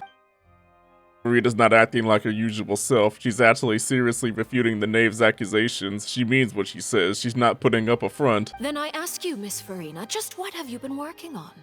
Where can we see it, and what is it doing to help? Oof. So that was all a lie? Or can she really not tell us? She was so full of conviction and confidence just now, but now she's deflated like a pot balloon. My machinations are just like the prophecy itself. They will only reveal themselves at the fated time. It is just that beings like yourselves are unable to perceive them as of yet. I see. As a god, the proof of your labor always lies beyond prying mortal eyes. Oh man. Allow me to be so bold as to ask another way. Would it be possible for you to tell us the parts of your plan that are not confidential? Such as your emergency response plan for the impending disaster? An emergency response plan? It is so over. Oh, that look in your eyes. Have you not even prepared one of those? The emergency response plan is also strictly confidential. Then allow me to jog your memory. Miss Farina, what is the purpose of your Oratrice Mécanique d'Analyse Cardinal? And what do you plan to do with the massive amounts of indemnitium that has accumulated over the years? The Oratrice? It's just like it appears to be. So you also have no idea. If I'm not mistaken, someone's using it to prepare for something. But unfortunately, it would seem that someone is not you, Miss Farina. Wait, what? I first caught wind of this when Linny tried to investigate the Oratrice in the Opera House. You see, even just getting close to the core contaminated him with an extremely large amount of indemnitium. But even if that had nothing to do with you, then what could you possibly be working on, oh great Hydro Archon? Oh, right. I almost forgot. Udex Nouvillette is not at the tea party with us today. Miss Farina, I suppose you must have ordered him away to take care of some troublesome business. Yes, that's exactly right. Please keep it a secret for me. Of course I will. Although, I must say, Miss Farina, you seem quite insecure without the Udex by your side. I'm just a complete third wheel at this point. Oh, very well. Let's stop that conversation here. There are still a few slices of cake left, so please, help yourselves, everyone. I don't trust the cake anymore. This thing green. There aren't topics I can speak about. I don't even know what Nouvillette's task was. If I had to guess, he probably went down to deal with the surging primordial sea. But can he really deal with it all by himself? Oh yes, he can. Nuvi has got the sauce. And is Farina being truthful or not? I think she big capping. Traveler, I heard that you were recently commissioned to handle a few matters on behalf of the Udex. Why don't you take an extra slice of cake? Those who work hard deserve gratitude and praise. Wait, why is she so fixated on this cake? Is the cake laced in some kind of truth serum? You too, Paimon. I don't think she needs the cake. Oh, don't do it, don't do it. Thank you. Paimon will take you up on that offer. Don't eat the cake, don't do it. The day proceeds to change the topic and brings up a number of less significant matters. Oh, we ate the whole cake and the tea. Oh, Paimon's super full. That cake was great. There's no way we come out of this on top. If it's on my tea table, it must be of the highest quality. Yes, and we must thank the knave for bringing these over as well. We are complete failures. You're welcome. I'm sure the cake also felt greatly honored to be featured at Miss Farina's table. And I was merely catering to Miss Farina's tastes, seeking a chance to chat over tea. Just chat? You just got done putting your foot on her neck. It is getting late. Why don't we call it a day? There are still a few matters that I need to take care of, so I must take my leave now. Very well. We'll end it here. Mind seeing me off, traveler? We could use the opportunity to discuss Child before I must be on my way. Yes, of course, Papa. Paimon's coming too! Where else would you go? I'm glad that you were willing to come with me. Of course, Child was just an excuse. I have no interest in your dealings with him. Well, we just getting straight to business, ain't we? Okay. That's what Paimon thought. What do you want to say? You lent your aid to the children of the House of the Hearth. As their father, I would like to express my gratitude. There's no need. I didn't think that's what you wanted to talk about. Do I look like an irresponsible father to you? The House of the Hearth is very important to me.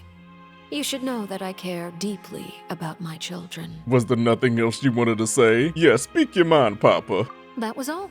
Formal topics should be discussed in formal settings, and informal topics in informal settings. There is no way in hell that was it. I know you just returned from the fortress of Meripede. Relax. I have no intention of trying to get anything out of you. Linny, Lynette, and Fremine are still there, and I trust their judgment and abilities. They've all been working very hard and have always done all they can to fight back against anyone who tried to stop them, especially Linny. You mean Wriothesley. He's a tricky one to deal with. It's unfortunate that Linny's so eager to prove himself that he can't learn to rely on others, including me. What do you mean? I mean, he made a whole deal with me to get info. By the way, and you can just consider this a bit of idle gossip, but what's your impression of Farina? You are outside of our disputes, and the freest person in all of Fontaine, able to move around most easily. Allow me to share my perspective with you. And that's everything that happened during the trial. Master Child was declared guilty and immediately transported to the Fortress of Meripede. Didn't he say he was coming here on vacation? Does he not feel an ounce of shame for all the trouble he has caused? Nope. Forget it. He did give us an opportunity. I will be meeting someone shortly. Do you require help with any preparations? No need. I will take care of it myself. I need to meet with Farina, the Hydro Archon. She is at the heart of Fontaine. But what's fascinating about her is that she often seems more like a celebrity than a working Archon. Oh? Come over here, you little critter, you! Wait, what? Kino? Kino got assassin drip? Hey! You dare to run from me? Stop right this instant! My goal is just to discover the location of the Gnosis. But I didn't expect the chance to approach Farina to be handed to me on a silver platter. This is so easy, it's actually making me a bit suspicious. Wait a minute, those weren't gloves? Your arms are just black? Yo, who is this, Daddy? Anything left left unguarded is usually just bait. But no one will blame someone for taking the bait. After all, from the moment it was attached to the hook, the bait is meant to be sacrificed. Wait, the cat? No, the kitty! Yo, daddy, please! Yo, leave the cat alone, daddy! It's just as I guessed in the second before I struck. The hydronosis is not currently held by the Archon. In fact, this Archon doesn't seem like a god at all. And I sense that she's under some kind of curse. Who are you? And what are you trying to do? Please don't kill me. I'm begging you, please. The fear in her pupils is genuine, so perhaps she's not bait after all.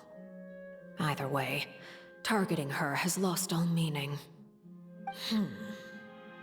I left the scene with ease. Nobody came looking for me, and nobody could serve as a witness to my near assassination of Focalor. I suspect even Farina dares not mention this incident to anyone. Wait, does she know that it was Kino? Not long after, my informants confirmed what I had guessed. After returning to her quarters, Farina quietly cried alone. She was so scared that she could not sleep that night, nor could she even bring herself to eat her cake. There's no doubt that there's something wrong with her. I began to entertain the possibility that she is not the true Hydro Archon. Perhaps Iudex Neuvillette is actually the genuine article. Well, that'd actually make a lot of sense. I have to find the Gnosis. If the Neuvillette hypothesis is correct, he is probably in possession of it. Alternatively, it might have been hidden in a place that's hard for ordinary people to access. Oh, in his office. That's why he doesn't want to leave. Yes, Father. My dear children, please speak. News from the fortress of Meripede. Master Child has gone missing. On top of that, the contacts and guards we bribed at the fortress have all gone quiet as well. Probably the handiwork of that Ridesley. I'm afraid so. This is a good opportunity. The value of a Harbinger is much higher than most would imagine. We now have an excuse to exert diplomatic pressure on the Fontaine authorities. Set up a meeting for me. I would like to meet the Hydro Archon and Iudex Neuvillette. Oh, and I have an additional mission for you three. Yes, Father. Tartaglia's disappearance was not a part of my plan, but I can use it to make a breakthrough. With this as my excuse, I can ask for an official audience and continue my investigation of Farina and Iudex Neuvillette. The initiative belongs to the House of the Hearth. My wish to investigate the fortress of Meripede will be a front. Linny and his group will be responsible for the actual intelligence gathering. Oh my god, dude. Ninjas! It better not be 3 years before she's playable. You should know the rest. Linny's group is quite close to you, so they wouldn't have hidden anything from you. Yo, can I go with you? Like, do you have any job positions available? You attacked the Hydro Archon? It wouldn't mean anything, even if you shouted it from the rooftops. After all, even Farina herself is still pretending that nothing of that sort ever happened. Alright then. I've now had 2 chances to enjoy tea with Farina. I have to say, the leadership of Fontaine is even more inscrutable than I had imagined. I once surmised that Iudex Neuvillette must be the Hydro Archon, but now, that doesn't seem right to me either. How did you come to that conclusion, Papa? I am a servant of Her Majesty the Tsaritsa. Over my years of service, I've learned how a real Archon conducts and carries themselves. Whether Iudex Neuvillette or Farina, neither fits the bill.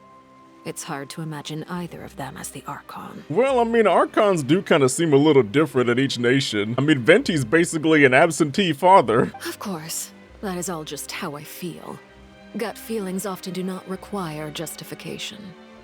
It is, however, quite amusing to me that after all my years working in intelligence gathering, I've come to realize I am at a complete loss regarding the identity of the god of the land of my birth. Don't you think Fontaine is quite intriguing?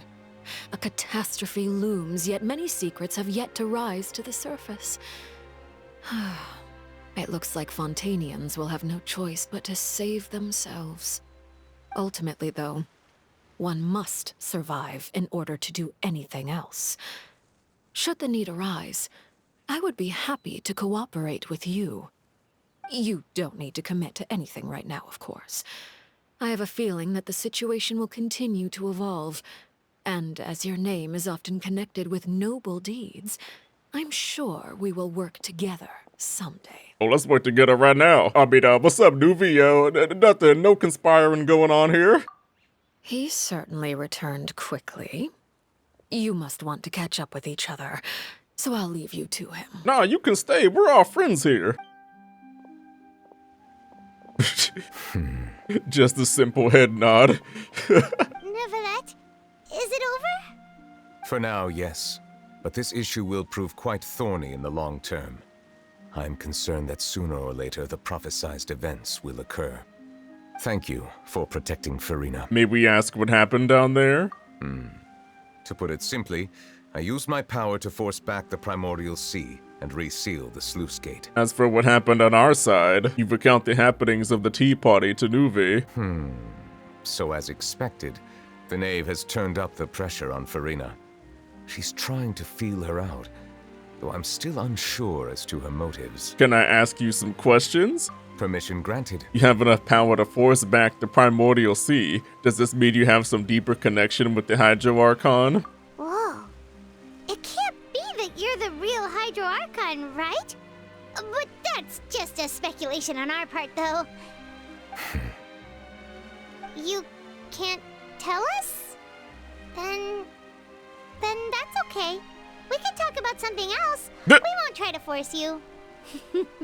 You guys in Fontaine are super strange. Yes, the French are some mysterious characters. If by the phrase "you guys" you are referring to Farina and I, then although I'm not sure just what you are trying to imply, I must clarify that I do not share her positions on a multitude of topics. Damn, was that necessary to just throw under the bus like that? What did you sense in the Fortress of Meripede? I believe so. The fortress has a long and complex history. It has seen much grief and suffering. And now, another catastrophe will soon be upon us. I mourn this turn of events. Oh, it's raining. No, don't cry. Huh? Why is it raining all of a sudden? Clear skies suddenly filled with dark clouds. The rain became heavier. Light rain soon growing to a downpour. No, give him a hug, Lumi. And just moments before, Neuvillette has just mentioned his sense of grief. Thinking back to that legend, and what Frevine said, it said that a dragon of water once resided in Fontaine. Every time it weeps, the skies will cloud up and pour out rain. Wait, Nuvi, you can't be. You may be closer to the truth than you think. I mean, look at those eyes. Those are definitely dragon eyes. Oh? And what are you thinking? He's the moist lizard himself. The dragon of...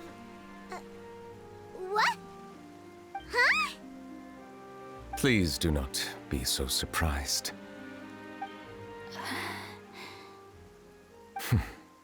Farina? What's happening? Neuvillette, are you listening? My apologies. We were just guessing randomly. We didn't guess right, did we? You're not actually the dragon sovereign of water, right? Well, if you don't want to confirm or deny... You guessed correctly. I sincerely hope you'll be able to keep this a secret for me. Right, of course. We'll definitely help you keep it a secret. Paimon, you have continuously demonstrated that you are not capable of doing this. There's still something Paimon wants to ask you, though. Please, go ahead. Well, if you are the dragon sovereign of water, and you were able to force back the primordial sea from the fortress, then since Fontaine's prophecy is all about seawater, couldn't you just use your power to solve the crisis? None of the currently living dragon sovereigns in the world, myself included, possess our full dragonhood. What? You've been neutered, homie? They say that when the first usurper arrived on Tivat, they seized a part of the dragon's power. Today, that stolen power is the basis of the Archon's authorities. Wait a minute, so the Gnosis is stolen dragon power? There are 7 elemental archons and 7 matching dragon sovereigns. The dragon sovereign of water who lived through that era perished a long time ago. As their successor, I know far less of that part of our ancient history. In any case, I believe I will not be able to do much unless the Archon disappears and returns their elemental authority to me. Given the status quo, however, I would recommend finding another way to deal with the prophecy. Oh, so even you can't solve it. I still have some urgent matters to attend to at my office. If you have any more questions regarding ancient history, you are welcome to discuss them with me at a later time. Please go right ahead. There's a place that Paimon wants to go too. What? Traveler, why don't we pay another visit to the Fortress of Meripede? Paimon is a little worried. I mean, I kind of wanted to stay here with Nuvi, but okay, see you later, friend. We'll see you another time. Take care. Dude, how much you want to bet that Kino heard this whole thing? Now guess, what suit will this next card be? This ain't no time for games. A bare-teeth cat? Well, well, look who it is. Traveler, Paimon. Hello, everyone. Looks like you're recovering nicely from it, eh? Thanks to everyone's support. Oh, right. I managed to work up the courage to thank Miss Clarant in person. Whoa, how did she react? She told me that it was nothing. It was as if saving a life wasn't a big deal to her at all. She also told me not to worry about it. I mean, she ain't a champion for nothing. She didn't want to stress you out, that's all. She's right, and it's best not to dwell on it. Yeah. Okay, but check this out. We went back to the opera house and we met the knave. You met Father? Did she say anything to you? She said a few things that were, a bit hard to understand. And also that she's looking forward to working with us in the future. It was a little surprising, but I think we can confirm she's playable. Her attitude towards you is even better than what we'd imagined. That's fantastic. You should believe her. She has her own way of doing things, and she'll do everything in her power to help those she considers close, which now might also include you. Father is very capable, and also trustworthy. Oh, Paimon just remembered that she thought Lenny was a bit too proud as well. She said that you should learn how to rely on others sometimes. Got it. That does sound like something that Father would say. Hey! Are you going to stay here for the next few days? Looks like it, yeah. Wait, really? Why? Kinda feels like we should go talk to Farina. Excellent. I will host a tea party. No more tea talk, please. I can't do this. For real? Then Paimon wants another serving of cake. Another implies that you were already served some delicious cake while you were up there. How lovely. Well, next time, you're going to have tea and snacks with us. Oh, my spy family. Jurier, Miss Sijween told me you still haven't eaten. Yeah, I was working on something, so I forgot. That's no excuse for... Huh? It's you two. Yes, hello, not married couple. Jurier, Lurvine, we're back! Hello there. It's been quite the mess here recently. How have you been? Everything been deja vu. I got daddy's praise. And you? Are you still taking the secret passageway from the infirmary to work on the ship? Yep. That is still top secret, though. So don't say a word to anyone. It can be a bit annoying when there are lots of people in the infirmary, but I still prefer taking that route over the one from the Duke's office. I mean, the infirmary does make it easier for you to slack off. Oh yeah? Then why are you also here so much? You two really are just using your jobs as a cover for your relationship, aren't you? Not at all! Oh, you have got to be kidding me. You guys are back? Crystal! Macaroon! You guys didn't get caught and thrown back down here, right? Huh? No, not at all. And here I thought you'd managed to escape from jail during all the commotion. I'd held you up as legendary jailbreakers, but now you're telling me you just never left? We're sorry, but we just had some business to take care of. Yes, there's still the matter of our record label. All right. There's no need to get caught up in the details. We're just relieved to see you. He was super worried about you, you know. I barely even remember what his name is. Hey, it wasn't just me. Weren't you super worried as well? Something like that, yeah. I was also transferred to work in the kitchen a few days ago. I can still hear Quisto mumbling to the carrots. Are those two all right? Do you think they made it out alive? Whenever he'd say that, I'd tell him I'm sure they're fine. Wherever they are, they're kicking back with drinks in hand, enjoying the lovely scenery. Well, I mean, that's one way to put admiring Papa. Hey, there's nothing wrong with worrying about your prison pals, is there? I mean, considering how they always love listening to all my gossip. These two, they sure are a lot warmer and friendlier than when Paimon first met them. I'm sure the welfare meals must have just skyrocketed in quality recently. Oh, well, if you say so. I'll be watching you to make sure you finish every last bite. That's kinda sus, homie. Sigewing! Traveler, Paimon, you're back! Siggy! Are you still doing all right? Did either of you get hurt? Hey man, I'm your ninja. I got it. I got this. We're fine, but what about you guys? It was such a huge mess. How bad was it? A few people sustained superficial injuries, but that's about the extent of the damage. Monsieur Nervillette paid us a visit. It was all thanks to him that we managed to suppress the crisis for the time being. Of course, we must also thank you for the help you provided. How did Nervillette know that he was needed here? Well, Monsieur Nervillette has strong resonance with the hydro element. When the water level rises, he can feel the waves produced. I ran into the bombshell bros while bandaging the injuries of the wounded. Ooh. They were mumbling the whole time about how you just ran down without a word. I'm so relieved to see that you're both all right. If you're not too pressed for time, please stay with us a few more days. Oh, okay, Siggy. I can't leave. Just let me know if you get a craving for any particular dish, so I can have Mr. Walsey get your meals prepared. Oh, and please feel free to visit the infirmary for a break at any time. Wait a minute, no more gacha meals? I can just order food now? I'd like to take the opportunity to spend some more time observing your facial muscles as well. Your happy smiles are quite contagious, you know. They're so memorable, and I've missed them immensely while you were gone. Siggy, you're cute, but sometimes you really concern me. Do my eyes deceive me, or did I just see two inmates come back after making it to the surface? Some strange winds blowing of late. Yes, I am the most behaved prisoner in France. We wanted to see how the fortress is doing. Is everything still all right? We're fine, for the most part. Neuvillette came down and took care of the worst of it. If that's the case, why don't you just ask him to stay here? Oh, yeah, what a brilliant plan. Let's go convince the Udex himself to exchange the Courts of Fontaine for a puddle of water in the middle of nowhere. Yeah, there ain't no way in hell he's gonna go for that. He came here in a hurry and left without even stopping for a cup of tea. He did remember to take Miss Sigewin's gift with him, though. He sure sounds super busy.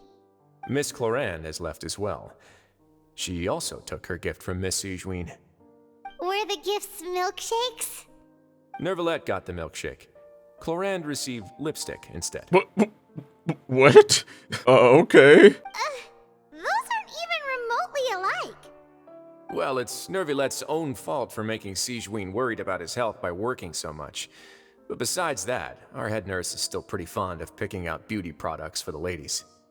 Oh, and I have some gifts here for you as well. What I get? Are these from Sigewin too? Nope, they're from yours truly.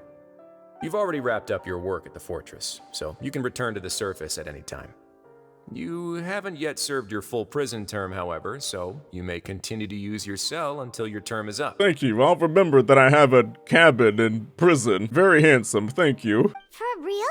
Then we could stay here for a really long time? Is food still covered? You may access the cafeteria for free. Damn, I'll never starve. Just remember to come complete your paperwork once it's time for your release. Nah, I think I'll keep the free bed, but thank you. We're back in our cell again. We're no longer prisoners though, so it really doesn't feel the same. It feels like we've regained our freedom. Being free sure feels pretty special now. Paimon, is there something you'd like to say? How did you know? Because you usually just immediately fall asleep. Hey, that's not true! Alright. Okay, Paimon just wanted to say that we really are an amazing duo after all.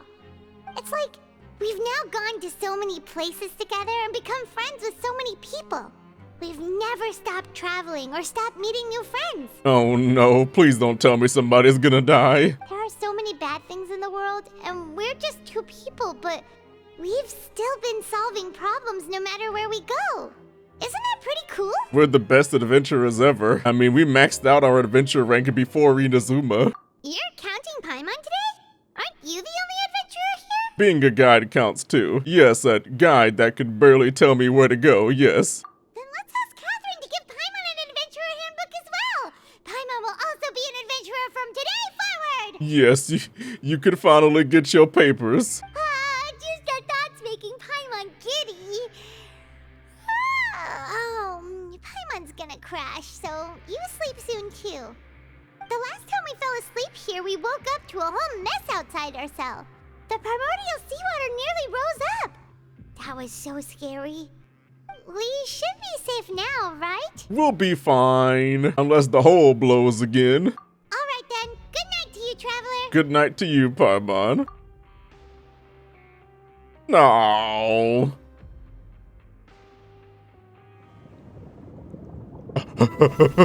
What's happening? Oh, more Russian dreams. Comrade, you good?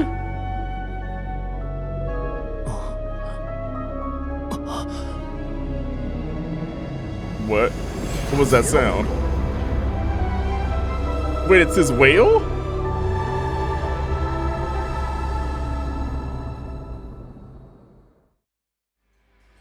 What? We're just gonna leave it on a way? No! Alright, ninjas, that's gonna be it for this video. I hope you enjoyed this as much as I enjoyed making it for your ass, man. Subscribe to become one of my ninjas, join to become one of my Anbu, and I will see you in the next video. Ninjas out.